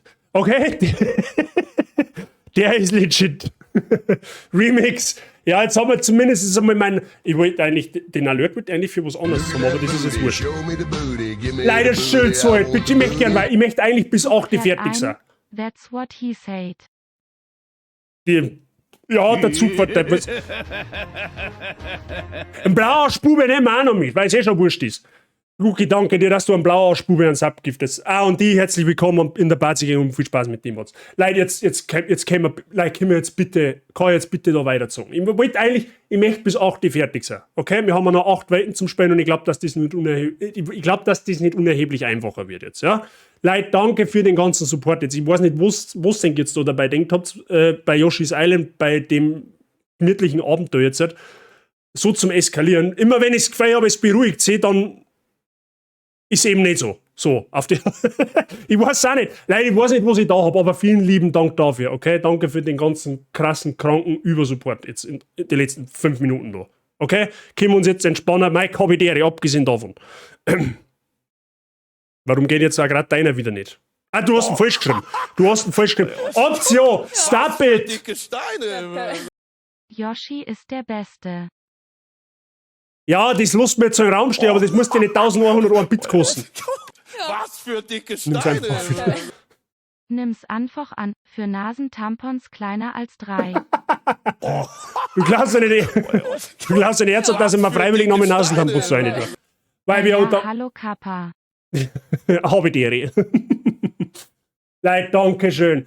Schön ist halt bei dir. Ja, Leute, das freut mich außerordentlich. Ja, ohne Scheiß. Das freut mich wirklich stark, dass es bei mir auch so gefällt, wie es eng bei anderen auch gefällt. Ja, aber das... Spendenaufruf für Nasentampons. Spendenaufruf für Nasentampons. Na, bitte nicht. Bitte spend's für was Sinnvolles, aber nicht für Nasentampons. Abgesehen davon, selbst wenn es für das Viertel spendst, dann... Nein! Nasentampons. Nein, nix Nasentampons! Nix Nasentampons! Schön, dass ihr zusammen draufkommt, dass ihr Willkommensounds habt. Das ist sehr zauberhaft. Wichterli und sei danke für den Genebitz. Nein, wir spenden jetzt nicht für Nasentampons. Und wenn sie es tut, dann tue ich die nicht rein. Das kann ich garantieren. Ja? Ich bin gleich dagegen jetzt. Ja? Das hat so kaputt. Für was? Genau. Ja, richtig. Genau, für was? Das ist eine berechtigte Frage. Was für dicke Steine. Okay, dann Nasenpflaster. Nein, wir spenden auch nicht für Nasenpflaster. Spendet's für einen guten Zweck, für Hunger in Afrika oder was weiß der Teufel was. Aber werft sich denken, Geld für irgendeinen Deppen im Internet aus. Aber trotzdem danke an der Stelle. Gibt der Shoot Rolling. Ja, stimmt, der Scheiße, der geht ja jetzt weiter bei Level 5. Ich meint den. Leute, ist halt so kaputt. Warum? Warum? Ja, der hat Feuer am Arsch. Da baut sich das. Ah, du sagst nichts mehr. Was für dicke Steine. Schau moi, du hint fleisch die Milkakuh Bindestrich größer als. Schau mal da hinten. Ist heute wie ein Gerücht. Leider chillt's halt bitteschön. 4 was 4 hungernde Kinder in Afrika? Du host jo a oft und gern Hungerlach in der Smiley mit kaltem Schweiß. Warum sagen ich eigentlich noch irgendetwas? Leute, danke schön. Vielen Dank. Das ist zu viel. Ja? Das ist zu viel. Ich weiß nicht, was ich sagen soll dazu, okay? Außer meinen tiefsten Dank an irgendwie versuche auszudrücken, ja? Ich weiß nicht, was ich da sagen soll dazu.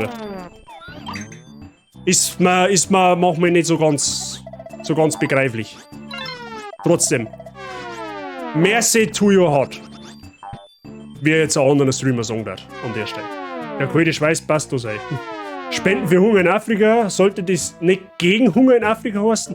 Ja, dann halt gegen Hunger, für den Hunger, ab den Hunger, oberen Hunger, das ist an mir wurscht, das wisst ihr, was ich meine. Ha, der war mir easy gedodged. Wir haben das Eye-Framing komplett ausgenutzt.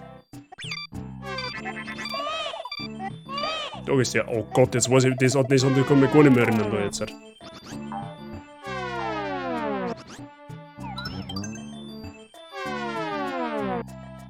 Okay. Also mein Erachtens Mike! ist das weggeschmissenes Geld. Stop it, Mike! Grad du, okay? Aber trotzdem. Leid, was soll ich denn sagen? Mike, danke dir für deine für deine 5, mit 5, keine Ahnung. Ich kann schon nicht mehr reden. Für deine 5 Gifted Subs an die Kathi, an die Vren, an den Wadenbeißer, an die Sabine 28 und an den Tembram. Ja, wenigstens hat der Tembram noch was davon. Sagst du es doch. Der, wo heute im Chat ist. Mike, danke schön. Das ist, ich bin der Tembram und ich jetzt ja, du hast jetzt auch eins ab. Stufe 6 angeschlossen. Leute, jetzt chillt's wieder mal, okay? 6 Hype-Train-Stufen, das ist ja komplett geisteskrank an der Stelle eigentlich, ja? Wo ist der, ich wünsche mir ein Cap für 5er zurück. Ja, weil da war jetzt spätestens Schluss gewesen. Leute, danke an, bedankt sich bei Mike, die wo einen Sub gegiftet gekriegt haben, ja, wenn es im Chat hat. Ja, und an die Neuer, willkommen in der Basis und viel Spaß mit dem. Was für das dicke ist, das höre ich dann nicht mehr auf. Fast. Der ich hoffe, deine Tischplatte ist massiv. Du wirst es brauchen XD. Meine Tischplatten, die ist ein wenig massiv, ja. Die ist ein wenig massiv. Durch das, dass ich in letzter Zeit nicht so oft im Fitnessstudio war, meine ich, holt's das aus. Ja? Abgesehen davon. Da ist Bombenkommando schon unterwegs. Seht ihr es? Ich hab keine Ahnung, wie man die Blärme da kriegen soll, aber...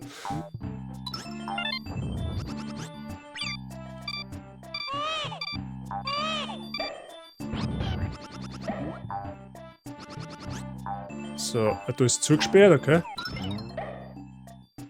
Aha, ja gut.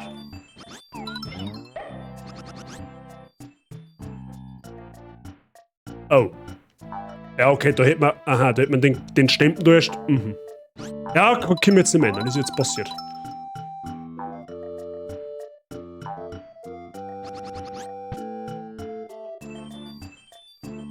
Lul?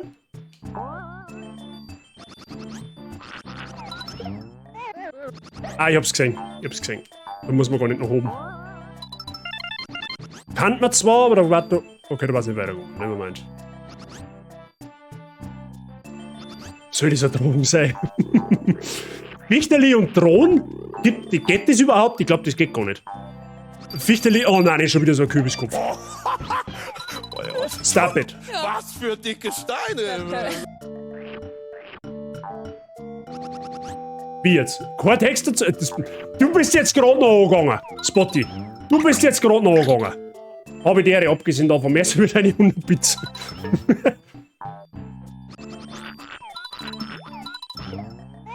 Spotty, habe ich die Ehre. Alles fit bei dir. Na, haut mit deiner Granate. Pfui. Aus. Ja, wir kriegen jetzt eng 2 Brüder da. Hau du mal ab da mit denen.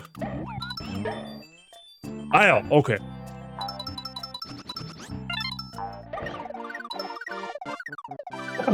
Spotty darf das, ja, okay, der hat Ausnahme. Der hat jetzt, das hat er dürfen, okay? Das hat er dürfen. Alles super, danke. Und bei dir, wir können nicht gelungen. Also ich zumindest nicht. Also ich kann auf keinen Fall gelungen. Gewisse Chat-Teilnehmer können auch nicht gelungen. Habe ich so im ganz massivsten Urin. So, Leute, wir haben eine zeitlich im Verzug, ja, das ist ihnen hoffentlich klar. Das schiebe ich auf Ink. Das ist ihnen hoffentlich klar.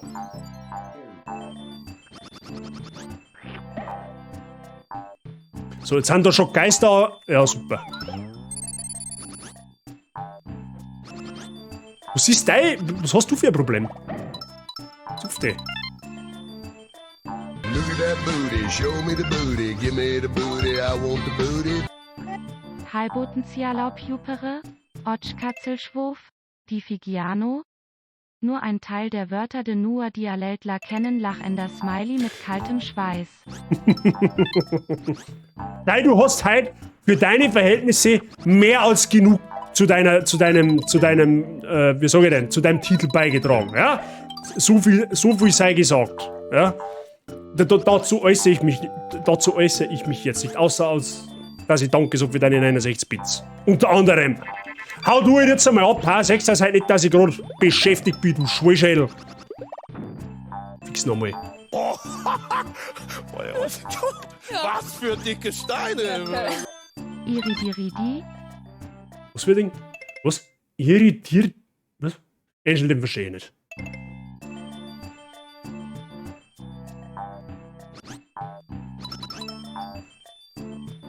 Aber danke dir für deine 100 Bits. Auf Stufe Sim abgeschlafen. Das lassen wir uns jetzt aber mal auf der Zunge zergehen, gell, liebe Freunde. Hype Train auf Stufe 7 abgeschlossen. Deine Community, also ihr, ja, die ganzen Narischen da am anderen Ende vom Bildschirm. Ja, nicht ich, sondern es. Ja, da ist du. Du bist gemeint. Ja, deine Community hat insgesamt 21 geschenkt Abos und 4.347 Bits beigetragen.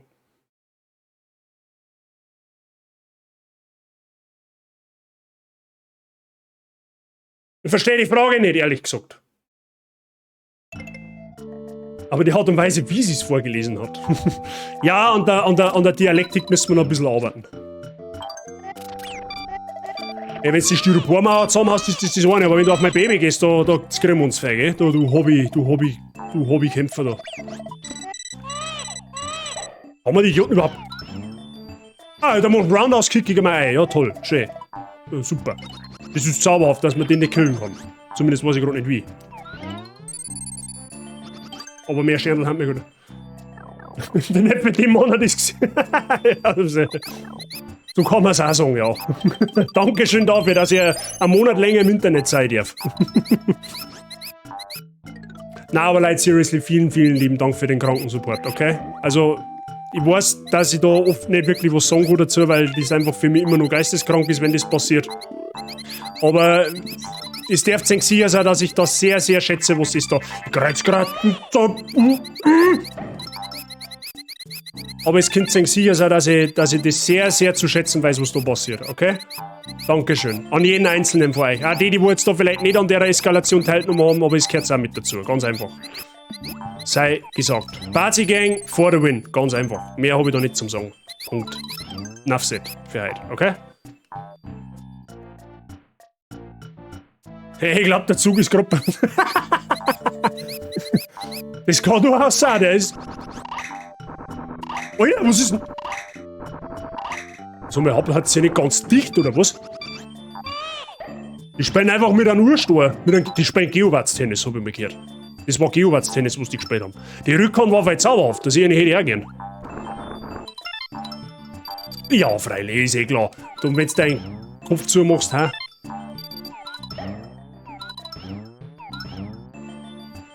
Da schaut schon wieder einer so saublöd.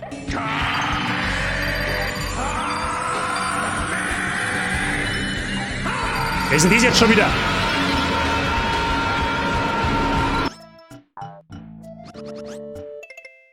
Spotty, danke dir für deinen Resub im 6. Monat. Bist schon kurz davor. Ja? Kurz davor, ja, gut, so lang auch noch nicht, aber bald ist Baby-Basis da, Spotty. Ist dir das bewusst? Das darf er mal gut überlegen.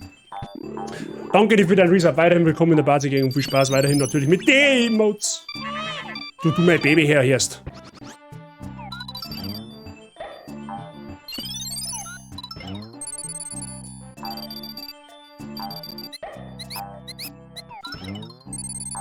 Da werden wir uns einmal ein paar Sternl sichern, dass wir das Baby ein wenig lauter schreien kann. Du bist doch gerade noch da gewesen.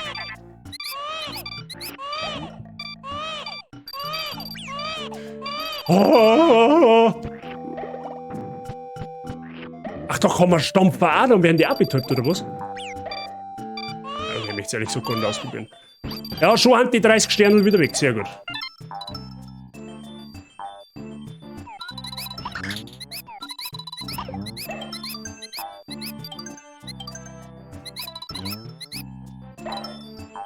Nice. Wait a minute.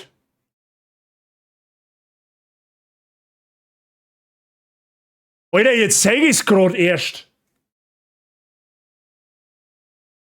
Spotty, du hast für 6 Monate im Voraus. Alter, was ist mit dir? Okay, Entschuldigung, ich hab das jetzt ich hab das so mit einem Auge lediglich gelesen. Ja? Du bist schon im 8. Monat. Du bist schon im 8. Monat. Und nicht erst im 6. Dann ist ja doch nicht mehr so lange her. Also Name der Ausruf an der Stelle. Ich darf mir das gut überlegen, aber du hast ja für 6 Monate im Voraus abonniert. Also stell dich schon mal drauf ein, dass nächsten Monat eine Geburt hast. Ja?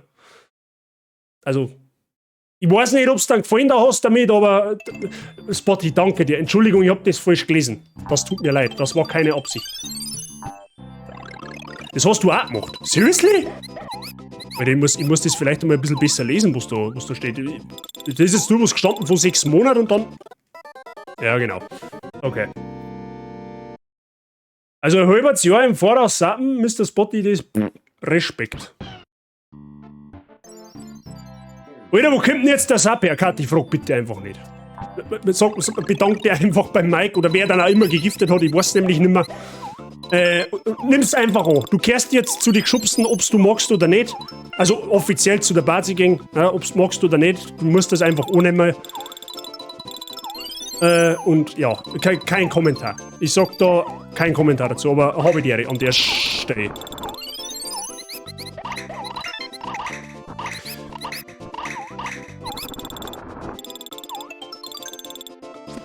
Ui, das war knapp. Ist eigentlich gerade erst einer gekommen. Ja, das ist... Frag einfach nicht. Nimm einfach. Wie geht's da? Teil der Mannschaft, Teil des Schiffs. Teil der Crew, Teil des Schiffs. Genau so ist es. Wir haben heute aber immer nur im Verzug, Freunde. Wir sind Borg. Was, wir sind Borg? Wir sind ein Borg. What?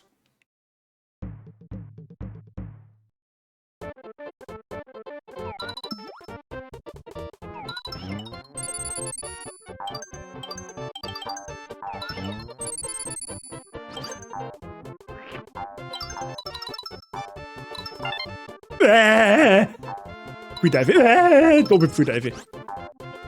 Ui. Ich verstehe die Struktur von der Welt nicht. Erst haben wir in einer Geisterhöhle, jetzt haben wir in einer Vulkanlandschaft. Was ist denn verkehrt in der Welt?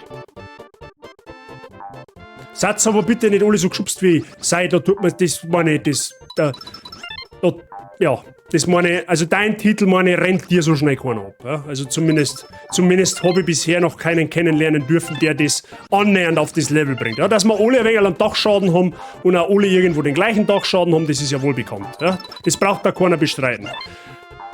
Aber du hast schon den Next Level Dachschaden erreicht. Ja? Das ist ungefähr so, ne? Der Son Goku hat ein paar Super Saiyajin Stufen für sich entdeckt. Ja? Angefangen von Super Saiyajin 1 bis Super Saiyajin God, bis Blau, bis 4 und du bist praktisch eigentlich schon beim Super Saiyajin 5 angekommen, den es eigentlich noch gar nicht gibt. Ja? Also, so ungefähr kannst du dir das vorstellen. Ja? Fei Depperte, Fei Gaude, ja, richtig. Okay, ich glaube, das bestreitet auch keiner, dass wir mir das eine oder andere Mal schon einen Rausch geholt haben, ja. Hat's mir halt draht.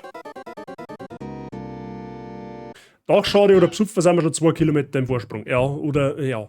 Lass es einfach so stehen. Sonst warten wir nicht da, wenn wir nicht alle geschubst. Richtig. Abgesehen davon. Ja, das stimmt auch wieder irgendwo.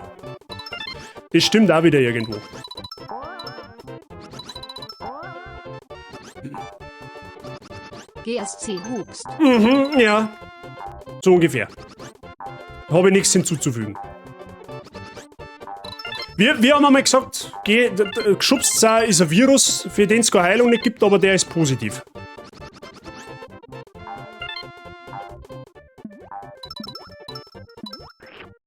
Ich habe Angst vor dem Gespenst da.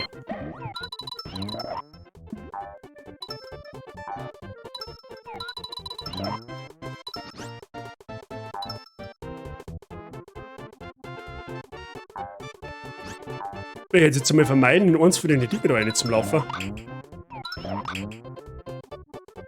Was mir bisher sogar erstaunlich gut gelingt, muss ich sagen. Oh, da schau her.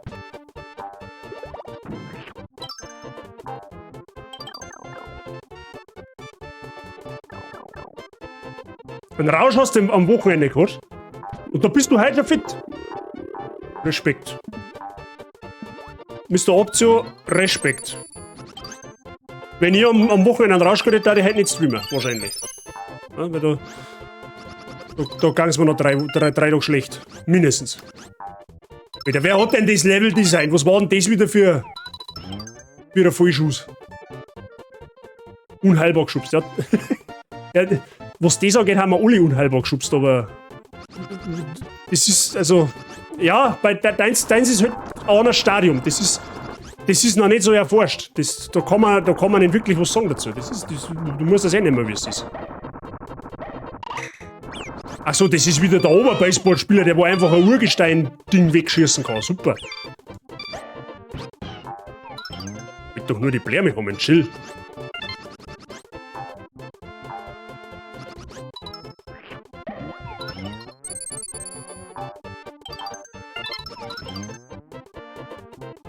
Nein, mag nicht.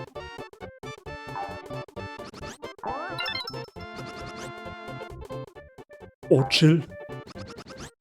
Oh Gott, das ist doch jetzt nicht denker ernst, oder? Das ist ein normales Level. What the fuck? Ich bin Tier 3 geschubst. Tier 5, wenn dann. Bist du schon Tier 5 geschubst. Gibt's noch nicht. Du überspringst sogar das 4., wo es noch nicht gibt. Samstag, Geburtstag vom Bruder und Sonntag um 5 in der Früh ins Bett. Also Respekt, dass du überhaupt schon da sitzt. Ja? Beziehungsweise Respekt, dass du überhaupt in Dauer gegangen bist heute. Dass du überhaupt hingefunden hast. Also Respekt, Brudi. Ja, ich gehöre jetzt auch zum Club der Alten seit September. Ja? Also ich darf behaupten, I feel you. Egal wie du dich gerade fühlst, aber ich fühl's halt einfach. Du gibst der Ruhe dahinter. Ja, ich hab schon festgestellt, flauschige Level kriegen wir mir heute keins mehr. Flauschige Level kriegen wir heute keine mehr.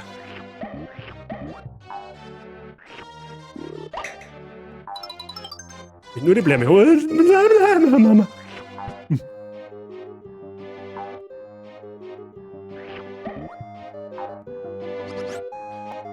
Alter, ich hab die Level gar nicht mehr so in Erinnerung.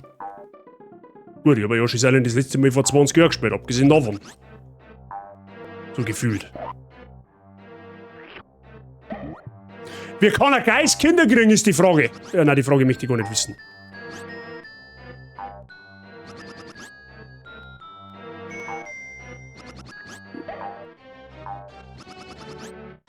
Hä? Wie jetzt? Ja toll, da komm ich auch mit Sicherheit hin dahinter, oder?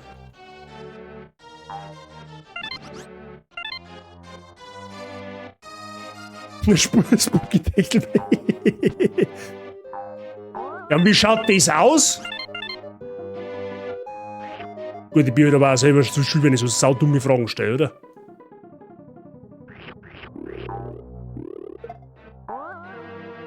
Du. Schau, das ist durchsichtig. Schnauze.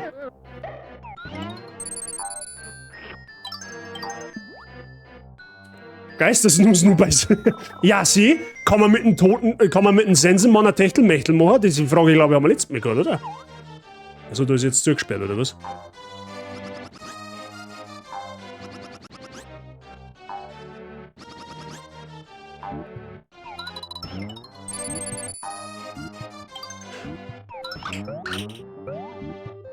Aha, der Endboss von der ersten Welt. Das ist zauberhaft.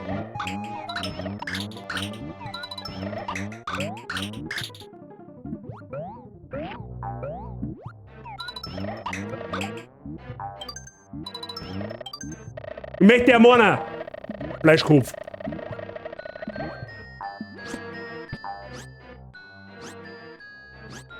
Wer möchte auch nicht mit dem Bordelgrammer Knacki-Wacki? Knacki-Wacki. Alles klar. Lul?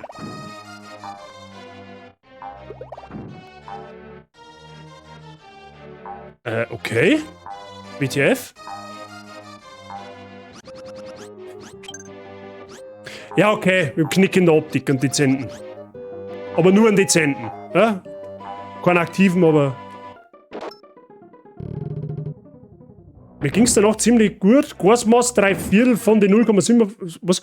Ein Gasmaß, ein 3/4 von der 0,7 Flaschen der Cognac, ein paar Shots Rüschal, ca. 4 Wodka Lemon und ein Wodka Bull und ca. 4 halbe Bier.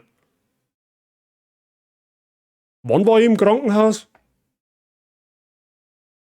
Vor 12 Tagen. So gut wie es ist, war ich immer noch. Gut, ich muss halt aber auch sagen, ich trinke eigentlich so gut wie keinen Alkohol. Das muss man jetzt fairerweise dazu sagen. Also ich vertrage schon ein bisschen was, so ist es jetzt nicht. Also ich bin jetzt nicht noch eine halbe Hacke dicht. Also so 6, 7 schaffe ich auch. Und dann fängt es halt langsam an, dass es unangenehm wird. Oh Gott, was ist denn das jetzt?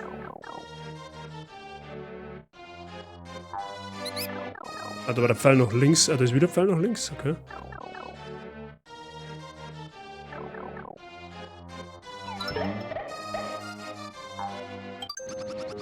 Okay.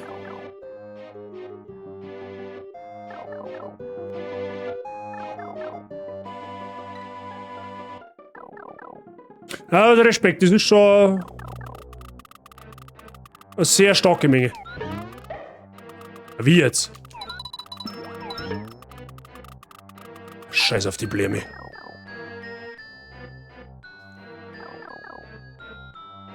Ja, nicht. Nur Dienstag mit meinem Dad 2 Stamperl Schnaps. Ja, 2 Stamperl Schnaps ist ja jetzt wieder human, ne? Das kann man ja mal machen. Aber das, was du am Wochenende hintergepulvert hast, hey, das saufen von anderen ja ganz Jahr. Ich zum Beispiel. Was ist denn das für ein Gebäude da? Da lauter leere Räume. Was ist jetzt da verkehrt? Gut, wir müssen offensichtlich da rein, wo der Schlüssel ist. Ja, das ist ja logisch. Ja, weil warum soll es auch einfach sein? So, jetzt müssen wir aber erst einmal das Real finden, der uns zum Schlüssel führt. Da heißt es umdrehen, ja? Dann geht es wahrscheinlich genau da weiter.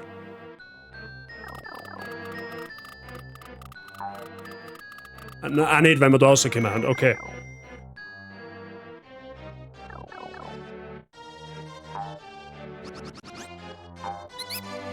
Müssen wir mal schauen. Irgendwo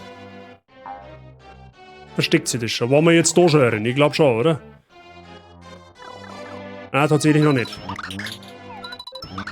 Ja, das sind auch nur rote Münzen. Das ist mir jetzt eigentlich relativ wurscht. Wobei, da kann sich rein theoretisch der Schlüssel in den Dornen verstecken. Ja? Das behält man mal im Hinterkopf. Oh, da schaut's mir gut an. Catch baited. Doch nicht.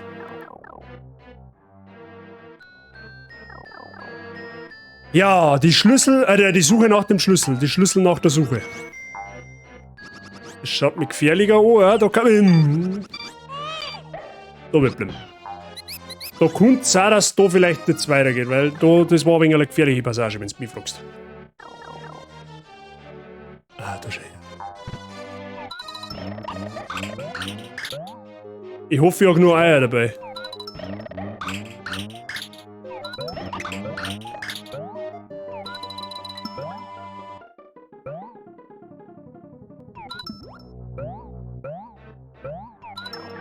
Oh. Okay, so wird das jetzt eigentlich nicht. Warte mal, ich muss mal Eier hin. Wo ist jetzt der hin? Einmal ein Ei.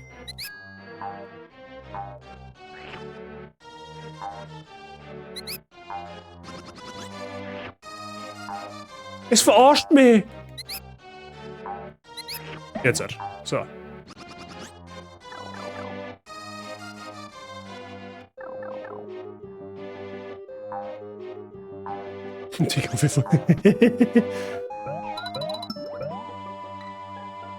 Ruf mir du nicht so aufs Fell!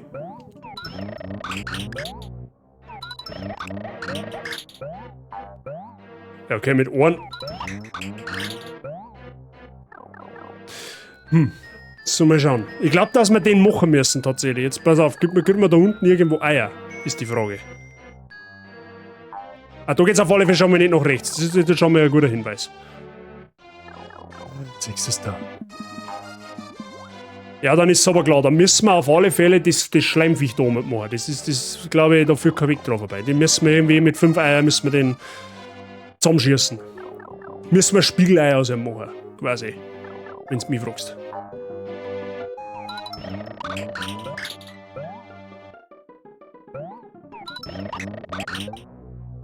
Ha, 2 Sterndal, du schon her.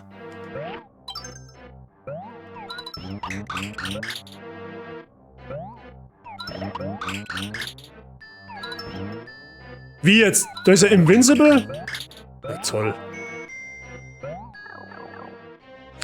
Ah, das ist das, da wenn da 1, 2 Eier flöten gehen, wenn du die daneben schießt, dann das ist unzauberhaft. Jetzt schauen wir mal, respawnen die Eier?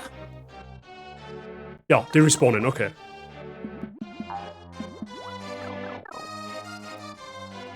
War aber am nüchternsten von allen gefühlt, habe sie ein paar durch den Kopf gehen lassen, was sie.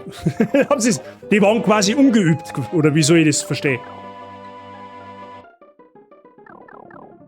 Das war ja ein Leitspruch vom Day Zero, ein ungeübter Heck schwimmen. Wenn sie einmal Kuppel rausdruckt.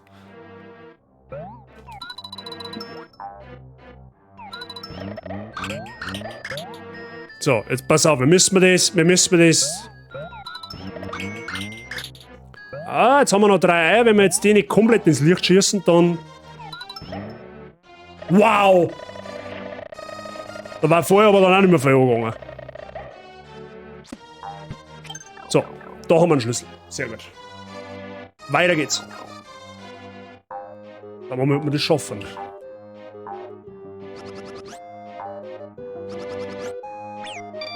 Hoppala. So, jetzt müssen wir wieder nach oben. Das Real mit dem Schlüssel ist... Ja, genau da. Außer mit dem Korken.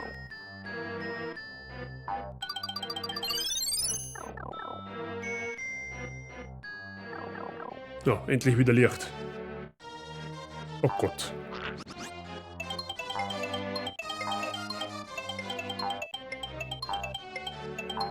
Ja, wo ist der?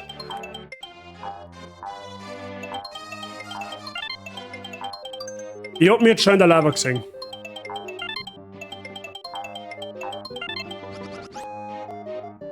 Ja, Herr Lexi, einen wunderschönen guten Abend. Alles fit? Die anderen sind eigentlich besser geeicht mit Alkohol als ich. Ja, scheinbar nicht, wenn es die anderen durch den Kopf gelassen haben. Sehr schön. Später am Start? Ich vermute mal, ja.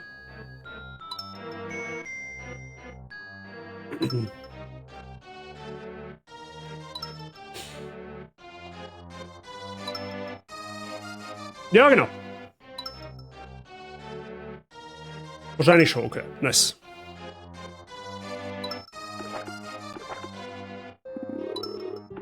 Haha, ein Sturfisch. Süß. Nice. Bist du aber jetzt eigentlich dann bald einmal dein Boss gemacht?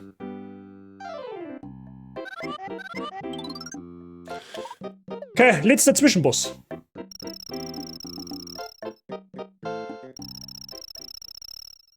Mr. Sei, was verbrechen Sie da gerade auf der Switch?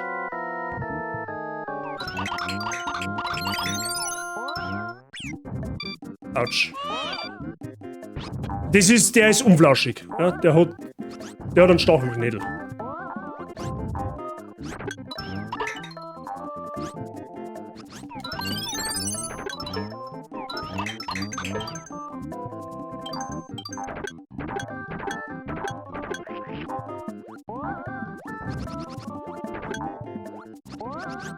Ah, da kommt er nämlich nicht auf bei der Bulle.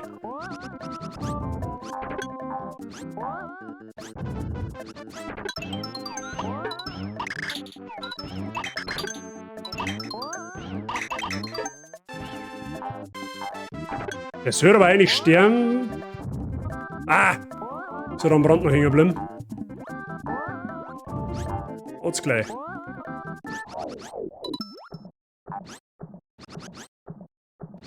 Ja, blöd. Speis kalt auf der Lampe. Kalt der Geschubsten. Das gang uns gerade noch ab. Ein Kult mit Geschubste. Das war ja jetzt gerade noch was. Wenigstens jemand, der mal gescheit redet, das ständige Hochdeutsch. Willkommen, Lexi, bei der geschubstesten Community auf Twitch. Ja?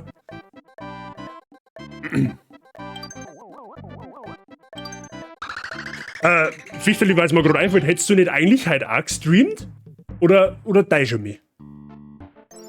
Oh nein, schon wieder Scrolling-Level.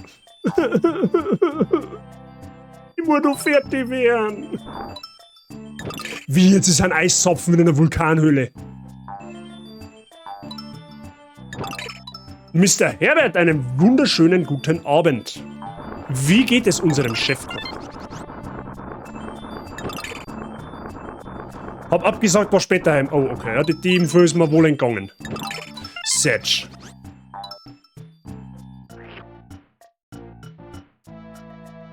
Herbert, ist gut bei dir?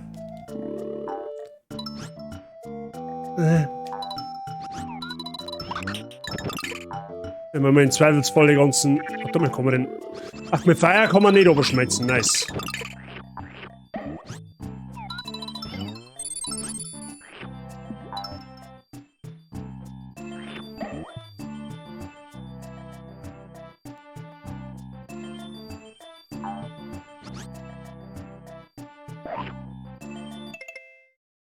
Was ist das für eine Map? Ja, das ist eine furchtbare Map.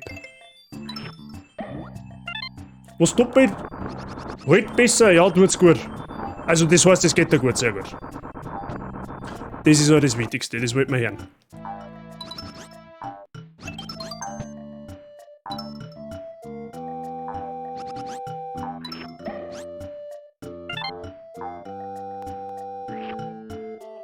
So. Ja, der hat ein wenig zu viel nachdenkt, so, weil dem brennt der Kopf, dem brennt der Hut. Ne? Der hat ein bisschen zu viel.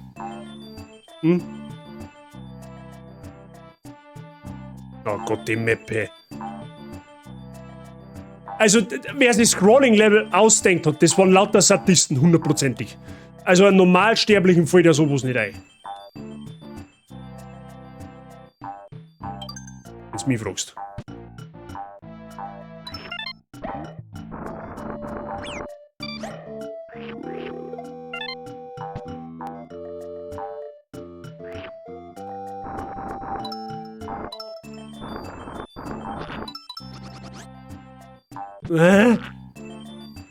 Mir wundert es, dass ich noch nirgendwo eingesprungen bin. Das ist eigentlich für meine Verhältnisse. Keine Ahnung, wo es lang geht. Ja, nach unten wahrscheinlich. Okay.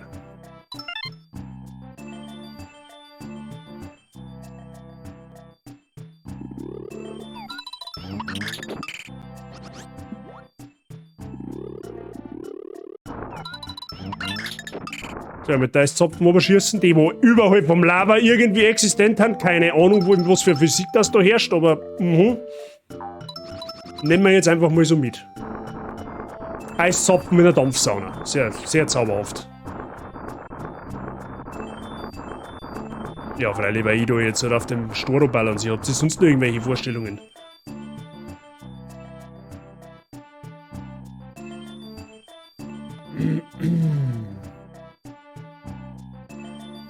Geht's jetzt bitte normal weiter? Okay, nice. Früher hat es, glaube ich, noch keine Physik nicht gegeben. Wahrscheinlich hat es das noch nicht gegeben, bis die Speicher erfunden haben. Ja, das kann durchaus möglich sein. Natürlich geht es mit Scrolling weiter, ist ja klar. Mit schnellem Scrolling. Ja, lassen wir mal die Schweighöfe da vorlaufen.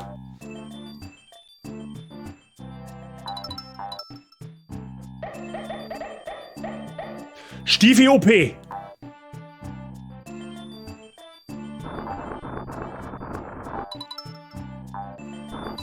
Wow! Da hätte mit Pseudo-Geowatz-Bild hab's noch mal.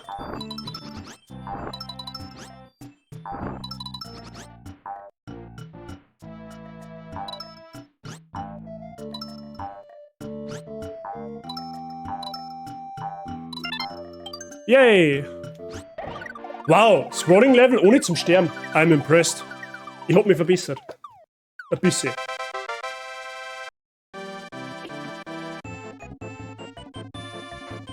Uiuiui. Also bis Punkt 8 wird man es wahrscheinlich nicht schaffen. Aber gut, und dann ziehen wir halt 15 Minuten drüber. Ist jetzt auch nicht schlimm. Oh Gott. Memory.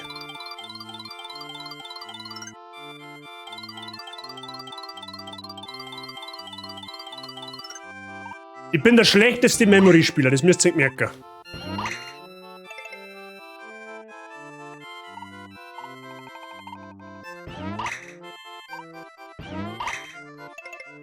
So, das habe ich gerade noch so aus dem Augenwinkel gesehen.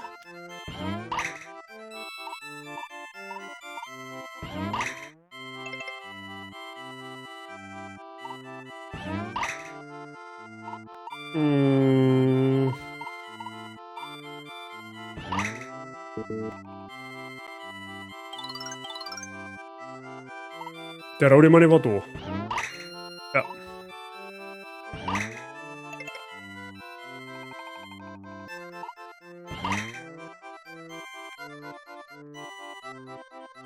Ja, genau. Okay, das war jetzt mehr Dusel wie Verstand. Die Lupenmanne war ja Rom.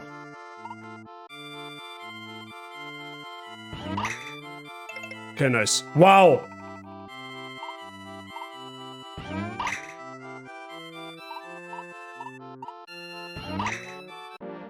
Man kriegt da 10 Level ab.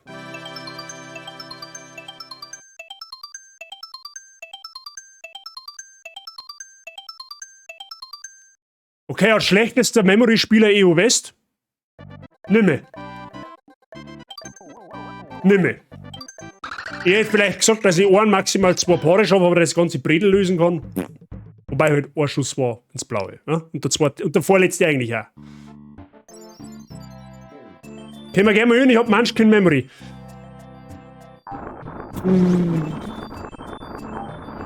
Du wächst meinen Geduldsfaden also quasi massivst über denen.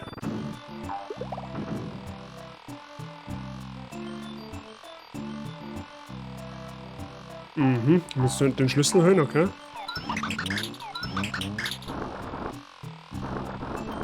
Kein Problem, Spotty, wie B. Ist jetzt der Felsen hier? Der Felsen ist jetzt wieder weg, oder was? Ah, da kommt er wieder. Okay, nice. Bleib so weird.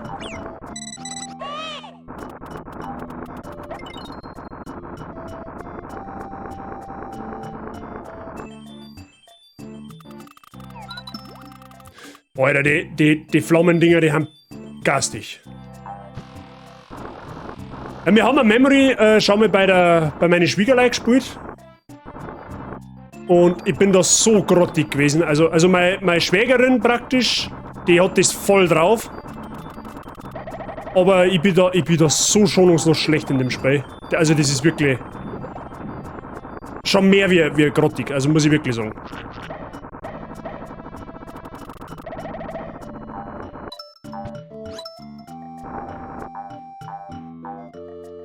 So, den haben wir. Was ist denn das? Ein Papiertüten mit Gesicht oder was? Hä? Lol, what the fuck? What are you doing?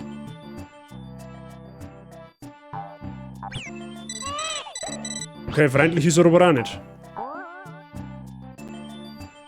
Gut, müssen wir auch nicht ganz nach oben.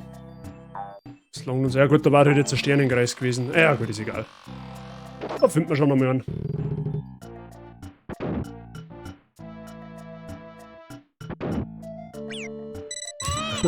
Lol. Ja, Kim, krieg mal einen Anschein, hast schon recht.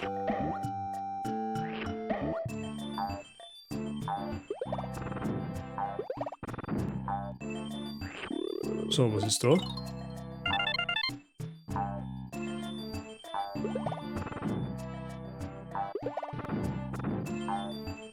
Alles mal in Ruhe anschauen.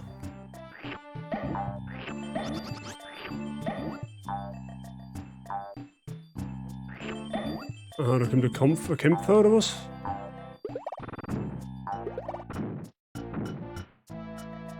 LOL?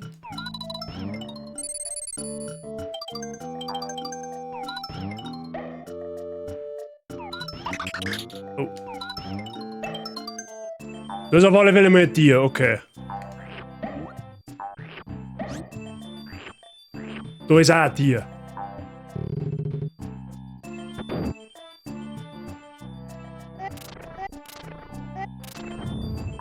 Eins, zwei, what the fuck?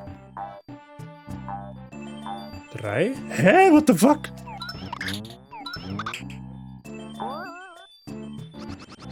Fünf.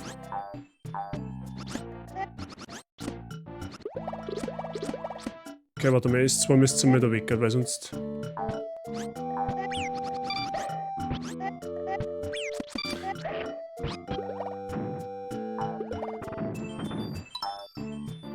Okay, lol. 6? Ich hab keine Ahnung.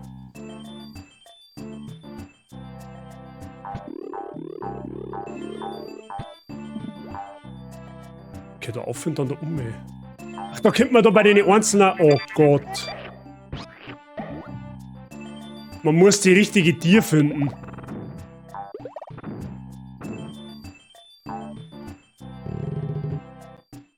Das war 4, glaube ich, dann, oder? Okay.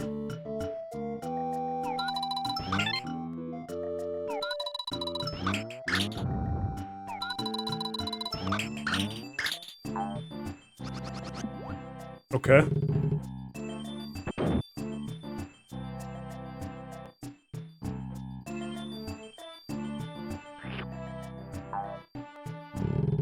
Okay, wir müssen mal noch rechts um, glaube ich, irgendwie.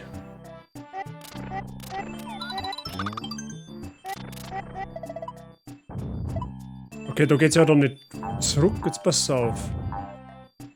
Da ist 3 und da ist... Wait a minute. Geht's da noch oben? Da ist... da haben auch noch 2 Türen. Okay. Mal da hoch. Da ist 4. Das ist schon mal nicht schlecht.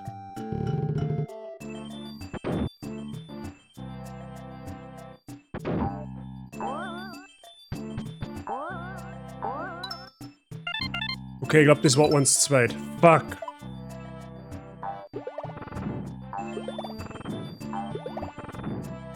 Na, auch nicht. Hä, wie geht's denn noch weiter? Da ist 5.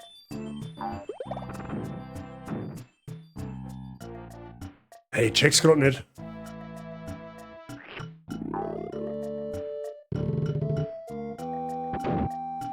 Ich check's grad nicht. 2. Da ist 6. Da rum ist 3.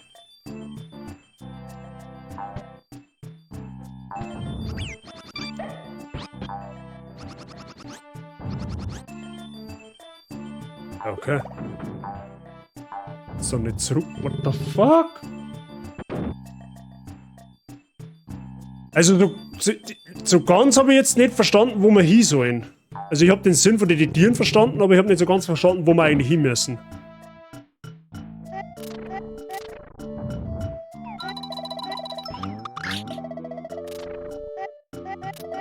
Das bringt uns aber auch nichts.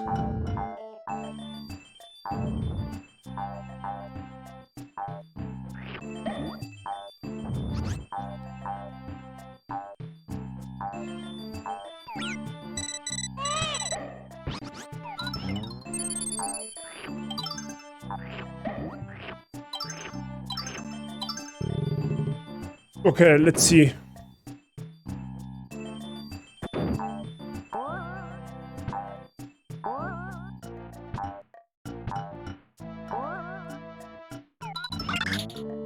Okay, ich krieg da die Münzen, aber sonst...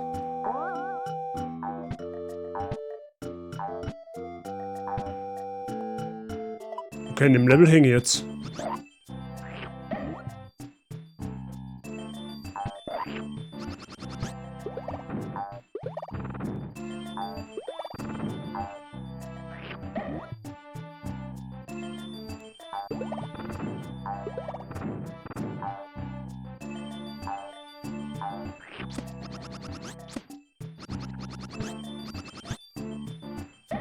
Mir ist klar, ich muss irgendwie da einer. Das ist mir schon bewusst, aber wie?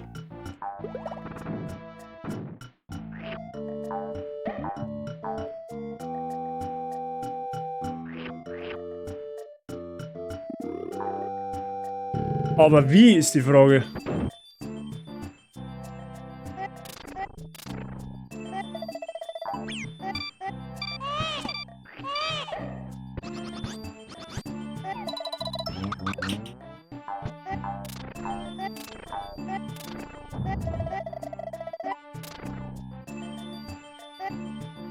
Okay, ich check's halt nicht.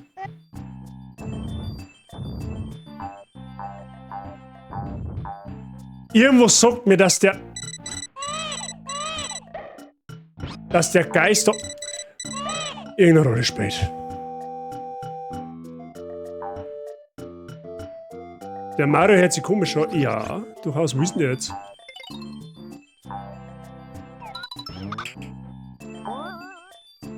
Mario ist noch ein Baby zu dem Zeitpunkt.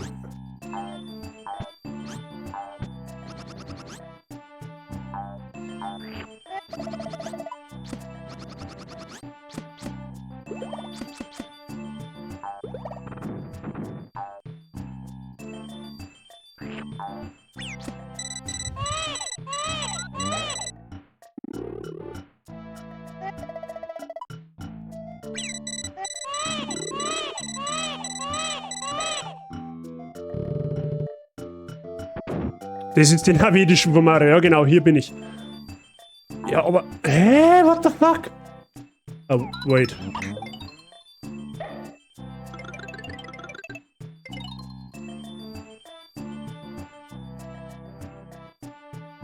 Das hat jetzt hoffentlich keiner gesehen. Das hat jetzt hoffentlich keiner gesehen.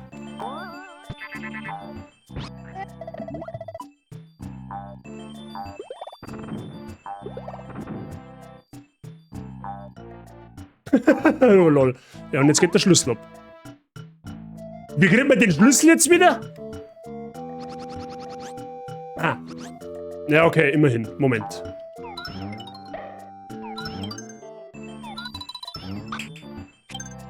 Okay. Du bist der Yoshi, ja. Richtig. Wir spielen einen Yoshi in dem Spiel. Ja, das Level hält uns jetzt aber schon massivst auf, gell? Also, bin ich aber auch selber schuld.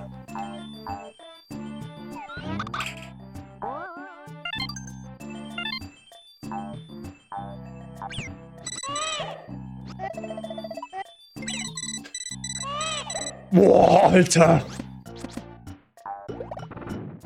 Ich bin schon froh, wenn wir das Level durch haben. Bazi Lust, ja, auf alle Fälle. Der war sehr, sehr lust. Jetzt füllen wir da mal euer auf. Müssen wir das jetzt wieder anschießen? Ja, haben wir eh schon gedacht.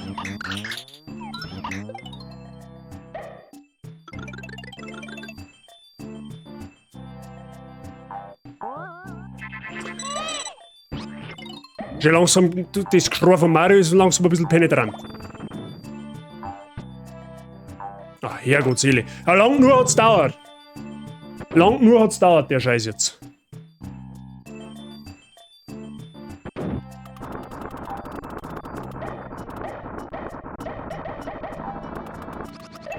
Boah, Alter, möchtest du mich verarschen.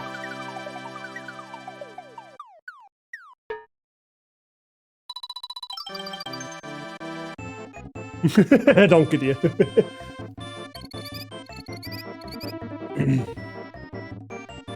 Es waren aber noch 2 Welten, glaube ich, oder? Ja, eine Welt und ein Bowser. Das bringen wir jetzt auch noch durch. Ja, da wird es ungefähr, naja, 20 nach 8. Ich glaube, das ist in Ordnung. Bis einmal im Lurk. Passt schon, Wifi. Bis spätestens morgen. Ja. Bis zum Finale wieder da. Ja. Fei ist nicht mehr. Oh Gott, das ist schon wieder so ein komisches Viech, das wo. Sauber schnell ist. Genau, beißt du mit Cent aus. Das ist eine gute Sache. Weil wir auch an dich danke für den Lurk. Ja, müssen wir ein bisschen überziehen. Wegen 2 Welten höre ich jetzt nicht auf. Also, das ist so way. Are you serious?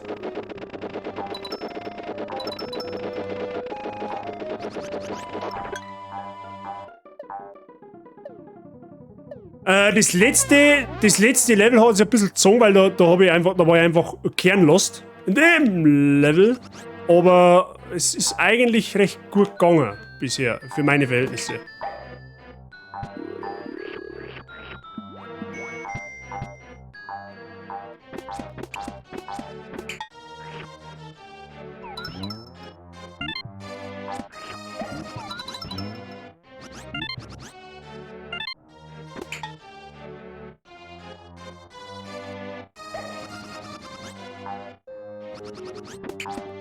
Okay, da muss ich mich jetzt ein bisschen sehr stark konzentrieren, weil es geht sonst massivst in Tosen.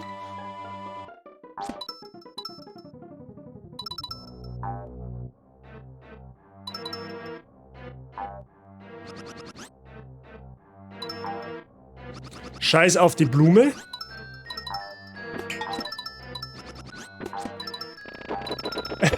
Ja, genau. Als ob.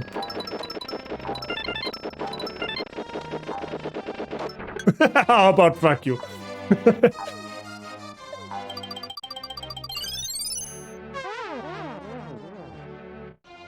Wait, 5 und 6 auf einmal. What the fuck? Was ist da schon wieder? Was? Ja, aber. Hä? What the fuck? Oh, wait.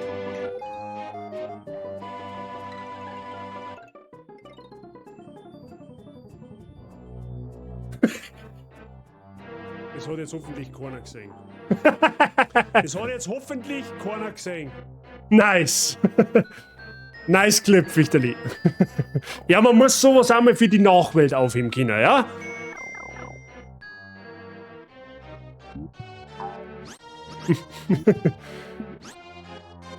Das ist in deinem Postfachling, ja. GZ an deinem Postboten, der dir das zugeschickt hat. Bedank dich bei Angel.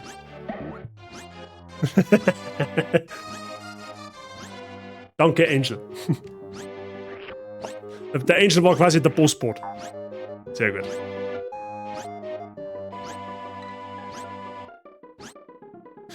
Ja, wann stirbe ist die Frage.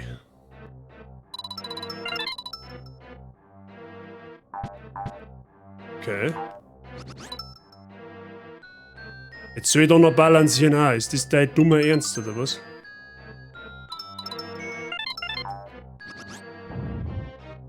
Servus. Ehre. Du gibst kleine Ruhe da drunter.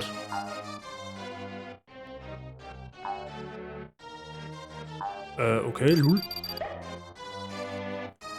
Beste Stelle überhaupt. Ja, ohne ich bin jetzt so lost durch die Gegend da gerannt. Ich hab jetzt geschaut, hey, wie kommen da durch? Bis mir die Pfeile aufgefallen haben. Okay, da hätte ich jetzt wahrscheinlich nicht, ja genau. Da hätte ich jetzt wahrscheinlich nicht springen dürfen. Okay. Das hätte mich jetzt auch gewundert, bei dem Level nicht zum Sterben, um ehrlich zu sein. Du schleichst ins Bett, Mike. Mike, merci fürs Dasein, merci für deinen Krankensupport vorher. Ja. Vielen, vielen lieben Dank. Und dir eine angenehme Nachtruhe, ja. Habe die Ehre.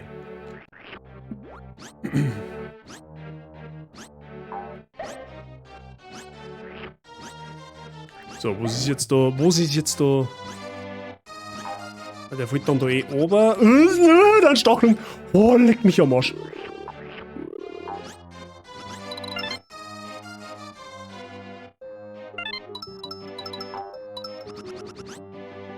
So, einfach stehen bleiben. So.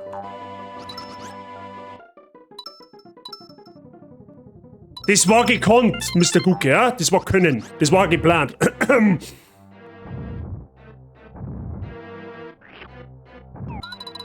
Schnauze, Paul. So, jetzt nicht springen.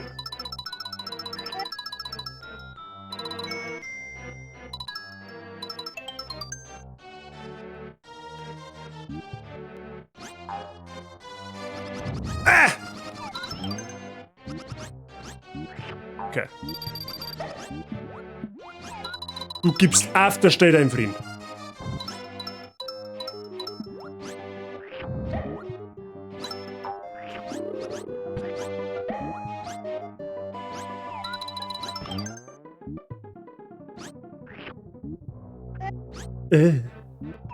Zupfte.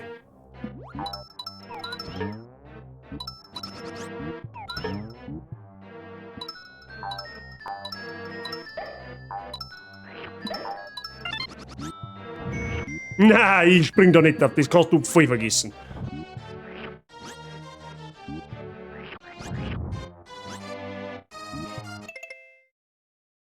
Jetzt aber die Ehre und danke an den Redespender für den Sub hier.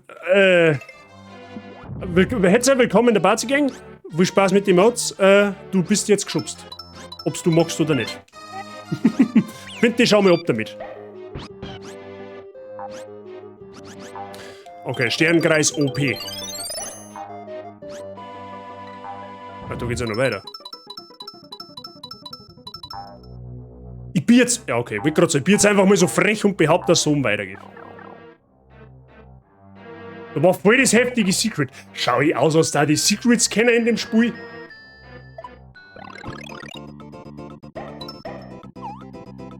Ist das ein Bowser sein Schloss da hinten schon?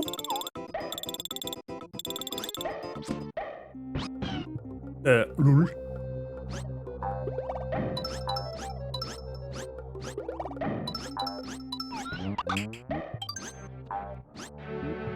Ah ja, okay, alles klar.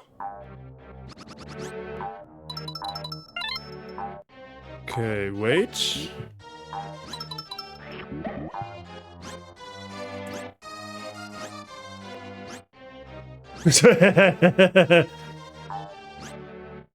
Willst du mich quasi baiten?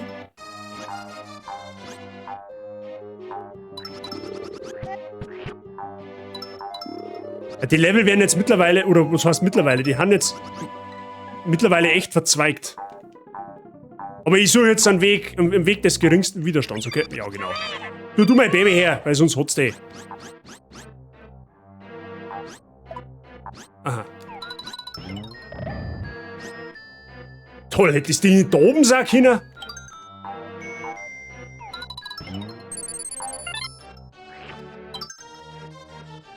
So, dann fahren wir halt wieder nach unten. Das ist... Da müssen wir gar nicht hin, oder? Schaut zumindest nicht so aus.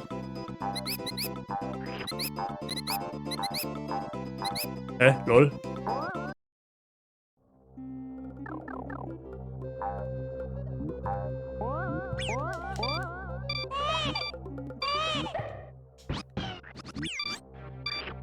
Was für geschissene Blär mit spitzten Kaktusnadeln. Okay, müssen wir dann vielleicht da rein. Ich weiß schon, dass die... Ja, die klauen Eier. Lol. Okay, Finallevel, Freunde. Das machen die nicht. Oh, Mats, bist du müde, ha? Ein wenig schlafen.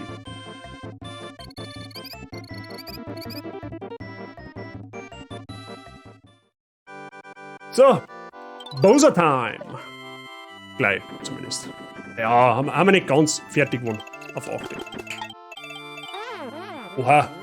Ja, fast. Glücksspiel macht süchtig, Freunde. King Flauschi. King Flauschi. Nice. King Bowser's Castle.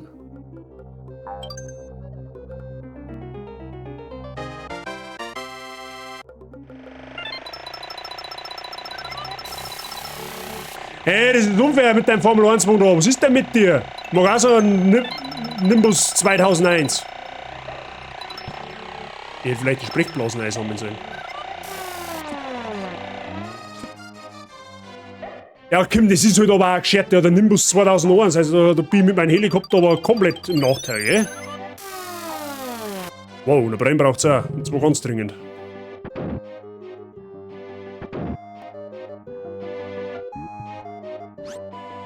Stimmt, da hat's ja... Lass mich raten, 3 ist die schwierigste Folie. Ja gut, wird man schon irgendwie hinbringen. Bis zum nächsten Mal, danke dir, viel Spaß weiterhin. Genieß das Finallevel. Lul.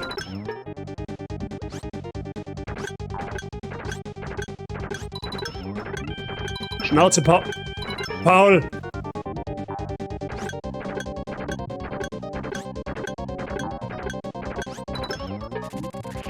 Oh, Batman hier, guck ist der.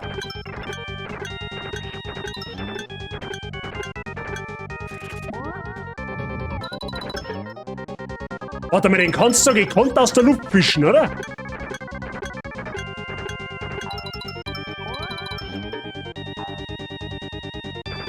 Ah, haben leider nicht runtergeschubst, okay. Was ist denn das für ein Kasperl? Das ist ein Grantelbot. Ich nenne ihn jetzt einfach so.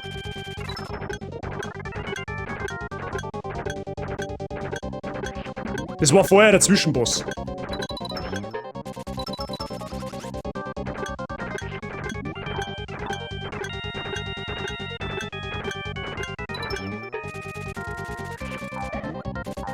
Ich glaube, da sind wir aber gut davon gekommen.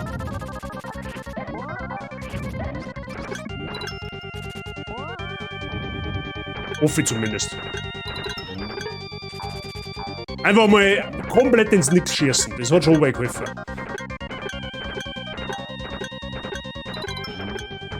Okay, der ist ins Leere gegangen. Wie lange ist denn die Passage, du? Ja, getroffen.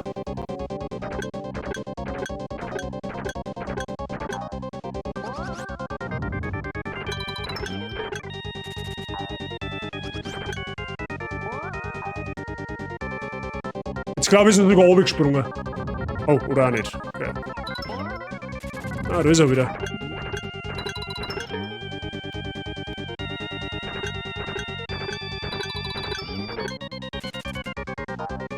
ich noch ein Ei.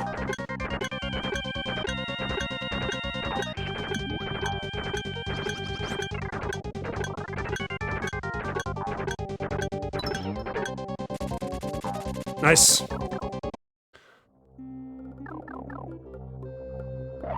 Gute Idee. Du musst den killen. Oder auch nicht.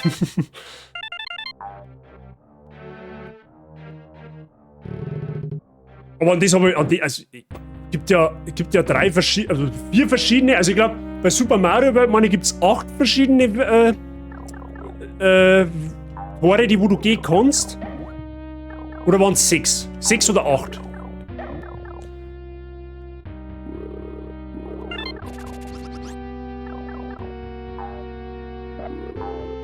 Bäh. Bäh. Psst, leise. Oh, 2 Sterne halt nicht mehr.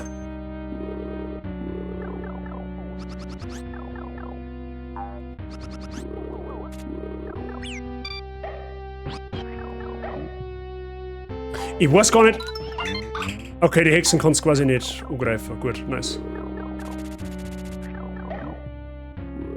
2 mal je 4, glaube ich. Ach, stimmt, das war ja unterteilt in zwei Abschnitte, richtig. Richtig, dann 2 mal je 4. Das ist auch schon ewig her. So, dann habe ich die. Wo siege ich da? Ja, schön. Gib mein Baby wieder. Da ist der.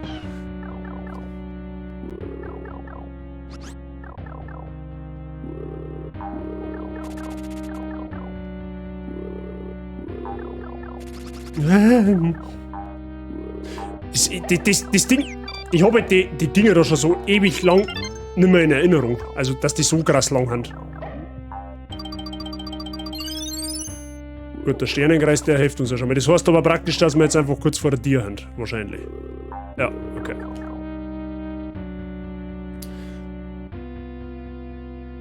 Das sind mein Vater mit.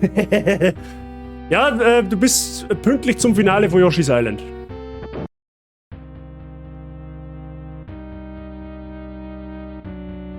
Dass in der dritten Tür der Typ drin ist, habe ich auch nicht mehr gewusst.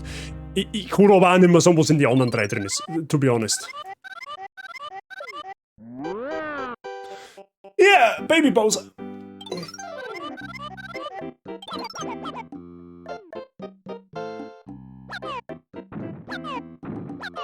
Lexi, danke für dein Lurk. Und ja, wir hören uns. Wahrscheinlich in spätestens 20 Minuten oder so. Der hat doch, im Deutschen hat doch der einen Sprachfehler, oder? Da hat doch irgendwelche Buchstaben vertauscht. N und Neuengnips, glaube ich, oder? Mr. Soda, Mr. Cookie, wie schaut's da aus? Auf alle Fälle hat der irgendeinen Buchstabenfehler. Schnaufen. L und N, glaube ich, oder? So, kann ich auch.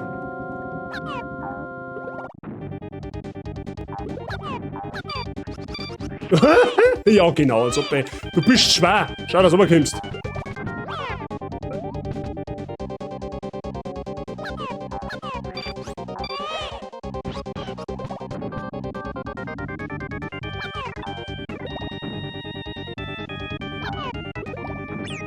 Oh.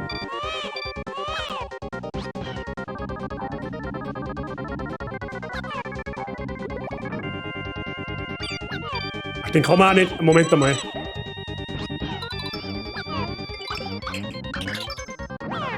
Ah, nice.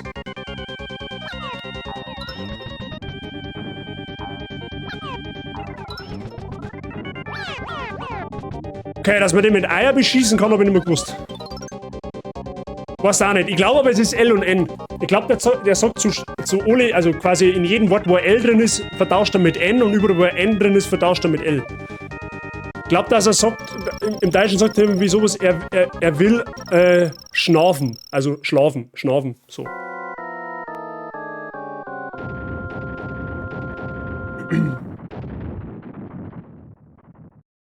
Tja.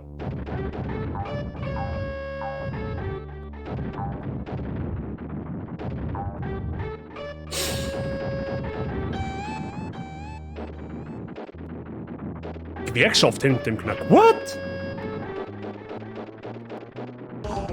Ich finde es cool, dass du einen Yoshi von der Rückseite siehst.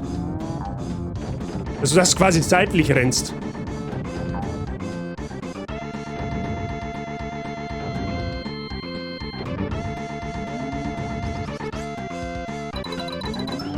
Oh, das ist so.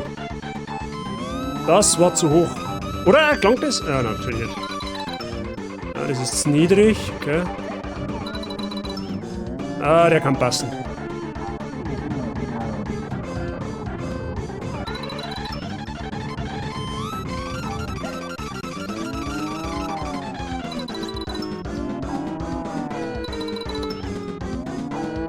Ah, wir sind zu niedrig.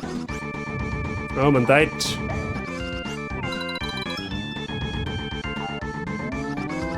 Wie jetzt? Da war schon wieder zu niedrig. The fuck?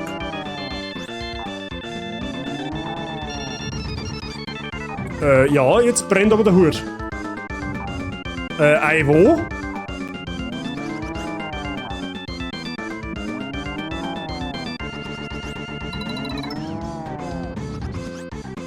Alter, ich kann das brutal scheiße abschätzen.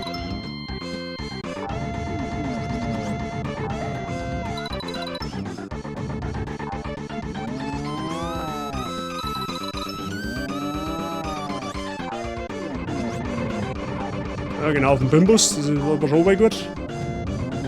Okay, jetzt wird die Phase. Im Speedrun ist er witzig zum Schauen. Ja, ich hab den Boss halt das letzte Mal vor, keine Ahnung, 20 Jahren gemacht. Das ist ewig her. Ja, da kommt der mit Vollkaracho jetzt auf mich zu. Merkst du das? Brauchen wir gar nicht so hoch zielen. Oh, das wird knapp.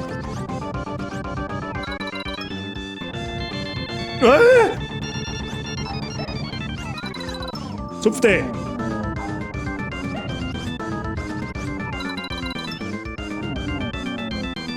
Alter!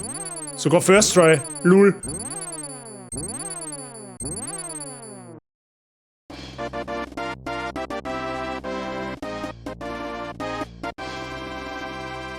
Nice. First Try.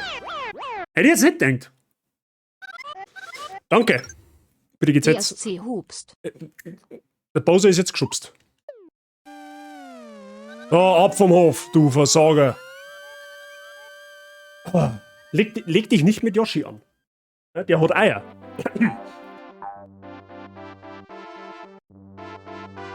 Noch knapper geht's nicht. War geplant. Luigi!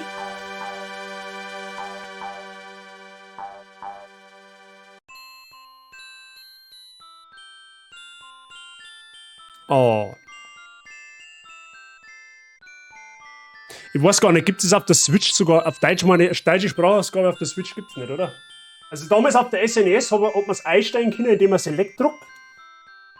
Da hat es quasi Englisch, Deutsch, Französisch und Italienisch gegeben, glaube ich. Aber auf der Switch, wenn ich Select druck, passiert irgendwie quasi gar nichts.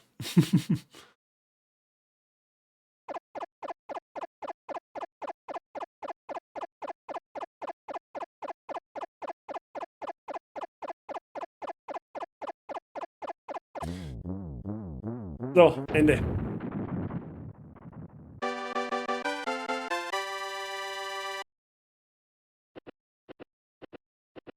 Und jetzt ist es auf 100%. Na. Aber 100%ig nicht. 100% spiele ich nicht. Das kannst du vergessen. Also Respekt an alle, die das tun. Oder die, wo es auf Speedrun-mäßig spielen. Aber Yoshi's Island 100% zum Spielen. Oder generell. Das ist, da ziehe ich meinen Hut. Ja, nice. Ein Abspann ersparen wir uns jetzt aber tatsächlich. Ja. Also im Endeffekt, long story short, Mario, also, beziehungsweise der Yoshi bringt dann Mario im Endeffekt, die haben da jetzt einen Storch gefunden, der wo nur ein Baby drin hat, da ist halt der Luigi drin, ja, das haben ja gewissermaßen halt einfach Brüder, das ist ja bekannt. Und der Storch nimmt quasi jetzt einen Mario und einen Luigi mit und fliegt in ihrer Heimat. Ja, also zu ihren Eltern im Endeffekt heim. Ja, das sagt mir jetzt so in den Abspann einfach nur, wie der Storch flattert. Im Endeffekt, und bis er halt am Ende vor der Haustür von seinen Eltern, jetzt sieht man halt die Beine von den Eltern, glaube ich, noch, wie halt dann die zwei vor der Tür liegen. Ja, also es passiert jetzt so gesehen nichts Großartiges mehr. Aber war wirklich eine nette Abwechslung als Projekt. Ja, es war ein sehr kurzes Projekt, aber wir wären pünktlich damit fertig. Und das ist, sage ich jetzt einmal, vom Timing her sehr, sehr gut. Sage ich jetzt einfach mal. Ja. Weil das heißt, dass wir nämlich morgen ganz wie geplant mit Plugtail anfangen können. Nach Italien oder Japan? Ich habe keine Ahnung. Ich glaube, vielleicht in irgendein so Zwischending, wo es hinfliegt. Weiß ich nicht. Kann ich nicht sagen. Man munkelt. Ich weiß auch gar nicht, ob ein Mario und ein Luigi seine Eltern jemals in irgendeinem Spiel mal vorkommen. Ich glaube jetzt nicht. Tatsächlich war vielleicht einmal interessant. Aber mal schauen. Vielleicht erfahrt man es irgendwann mal. Deine Mama hat es auf 100% gehabt. 100% Speedrun. So dann wann? Hab glaube ich 30 Stunden braucht, hab's davor aber auch ewig nicht mehr gespielt gehabt. Jumpman ist Marios Vater. Okay? Na, also wie gesagt, die wo das Speedrunnen, meinen höchsten Respekt. Also, oder halt wie gesagt 100% machen. Die haben meinen Respekt. Also das ist nicht ohne. Also wenn ihr mal die Level anschaut, wie die halt im Casual schon haben, also teilweise wirklich sehr, sehr knackig. Und wenn du dir dann noch überlegst, dass du halt wirklich jede Münzen sammeln musst, jede Blume, jeden Stern und so weiter und so fort, also Respekt. Das musst du erstmal hinbekommen. Und gerade bei Retro-Spielen ist ja die Steuerung doch noch ein bisschen anders wie bei modernen Spielen. Ja, also das ist gerne mal ein wenig hakeliger als wir bei modernen Spielen. Habe ich jetzt auch bei Yoshi's Island wieder gemerkt, aber da gehört schon mehr dazu. Und die Mutter ist Paulina vom Automaten Donkey Kong, okay? Also bevor Mario Games in Mario hieß, nannte man ihn Jumpman und die offizielle Lore ist, dass Jumpman der Vater von Mario und Luigi. Ah ja, okay. Bald Sparks of Hope, oder? Was ist das? Kenn ich gar nicht. Also Yoshi's Island war jetzt mehr oder weniger eigentlich nur so ein Zwischenprojekt. Ich wollte nichts Großes mehr anfangen. Etwas zweites groß, weil jetzt eben ab morgen läuft Plugtail. Es kommt God of War, es kommt Pokémon, es kommt irgendwann Hogwarts, es kommt so viel Stuff. Und Yoshi's Island war jetzt mehr oder weniger einfach nur ein Lückenfüller. Hat aber Spaß gemacht. Ja, war einer der ersten Spiele, die ich als Kind jemals gespielt habe und war wirklich schön. Ich glaube, es war schön zum Zuschauen. Tatsächlich. Also für die Leute, die jetzt vielleicht, wie der Cookie zum Beispiel, das ganze Projekt kannst du auf meinem YouTube-Kanal noch anschauen, wenn es dich interessiert, ja, wie ich mir in die anderen Welten umgestellt habe. Just saying. Ja. Genau. Star Ocean im Oktober. Sparks of Hope ist das neue Mario Rabbids. Endlich ist der Zocker-Herbstwinter da, ja. Great, ja. Ich schaue jetzt gerade, wer da so am Rumdödeln ist. Ich habe einige da. Ich möchte halt auf alle Fälle Zeit, man geht, wo ich schon lange nicht mehr geradet habe tatsächlich. Warte, haben wir letztes Mal geradet? Oh, der Pachi darf Sekiro spielen. Habt ihr Bock auf Sekiro? Hättet ihr theoretisch Bock auf Sekiro, ist die Frage.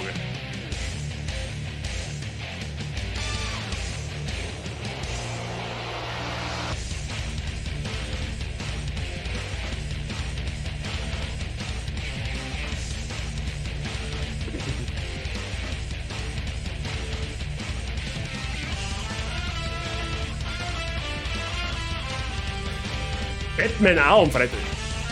Ach, Spotty ist live? Wait.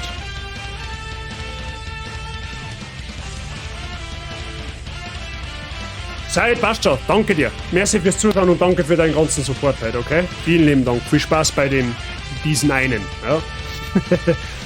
Ich hab jetzt... Ist der Spotty live? Hä? What the fuck? Twitch, why are you don't show this to me?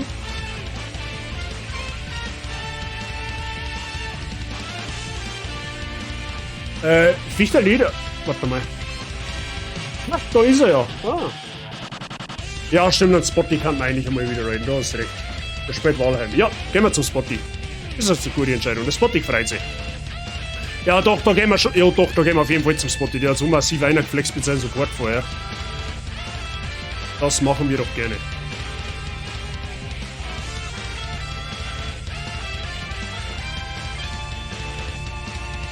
Du nennst das Support, ich nenn's Bezahlung. Du bist so ein Volldepp. Du willst ja die Idee zahlen. Du kennst das. Aber danke. Leute, vielen lieben Dank nochmal an alle für den ganzen Support heute. Das ist so dermaßen geisteskrank, was da heute abgelaufen ist. Ja. Für das einfach nur ein entspannter Montagsstream ist. Ja. Nur. Wir haben einen Discord, den hat der Price schon gepostet. Ja. Wir haben auch einen Raid-Command für Subs und für Non-Subs. Bitte einfach kopieren für das jeweilige. Und dann beim Spotty einfügen. Ja. Der Spotty spielt Walheim, der ist vorher auch da hängen geblieben mit 6 Subs im Voraus. Okay. Lasst dem gern bitte einen Daumen da. Ja, der hat es wirklich verdient, der gibt sich Mühe. Ist auch ein Streamer, der spielt unterschiedliche Sachen auch. Also bitte da gerne mal ein Herzlein da lassen. Ja? Vielen lieben Dank. An der Stelle wirklich nochmal ein fettes Merci für den Support. Wir sehen uns morgen um 18 Uhr. Wir spielen morgen den Nachfolger von Plague Tale Innocence, Plague Tale Requiem. Das kommt morgen raus. Ich habe es mir schon vorinstalliert. Ja? Es wird ab 0 Uhr, glaube ich, wird's released oder ab 2 Uhr. Schauen wir uns morgen an. Okay? Ich bin verdammt scharf drauf. Dann sage ich merci fürs Zuschauen. Noch einen schönen Abend. Einen schönen Montagabend. Kommt morgen gut in den Dienstag und dann hören wir uns hoffentlich morgen wieder. Ja? Habe die ich bin für heute raus. Merci nochmal. Viel Spaß beim Spotty und haut euch rein. Vielen Dank.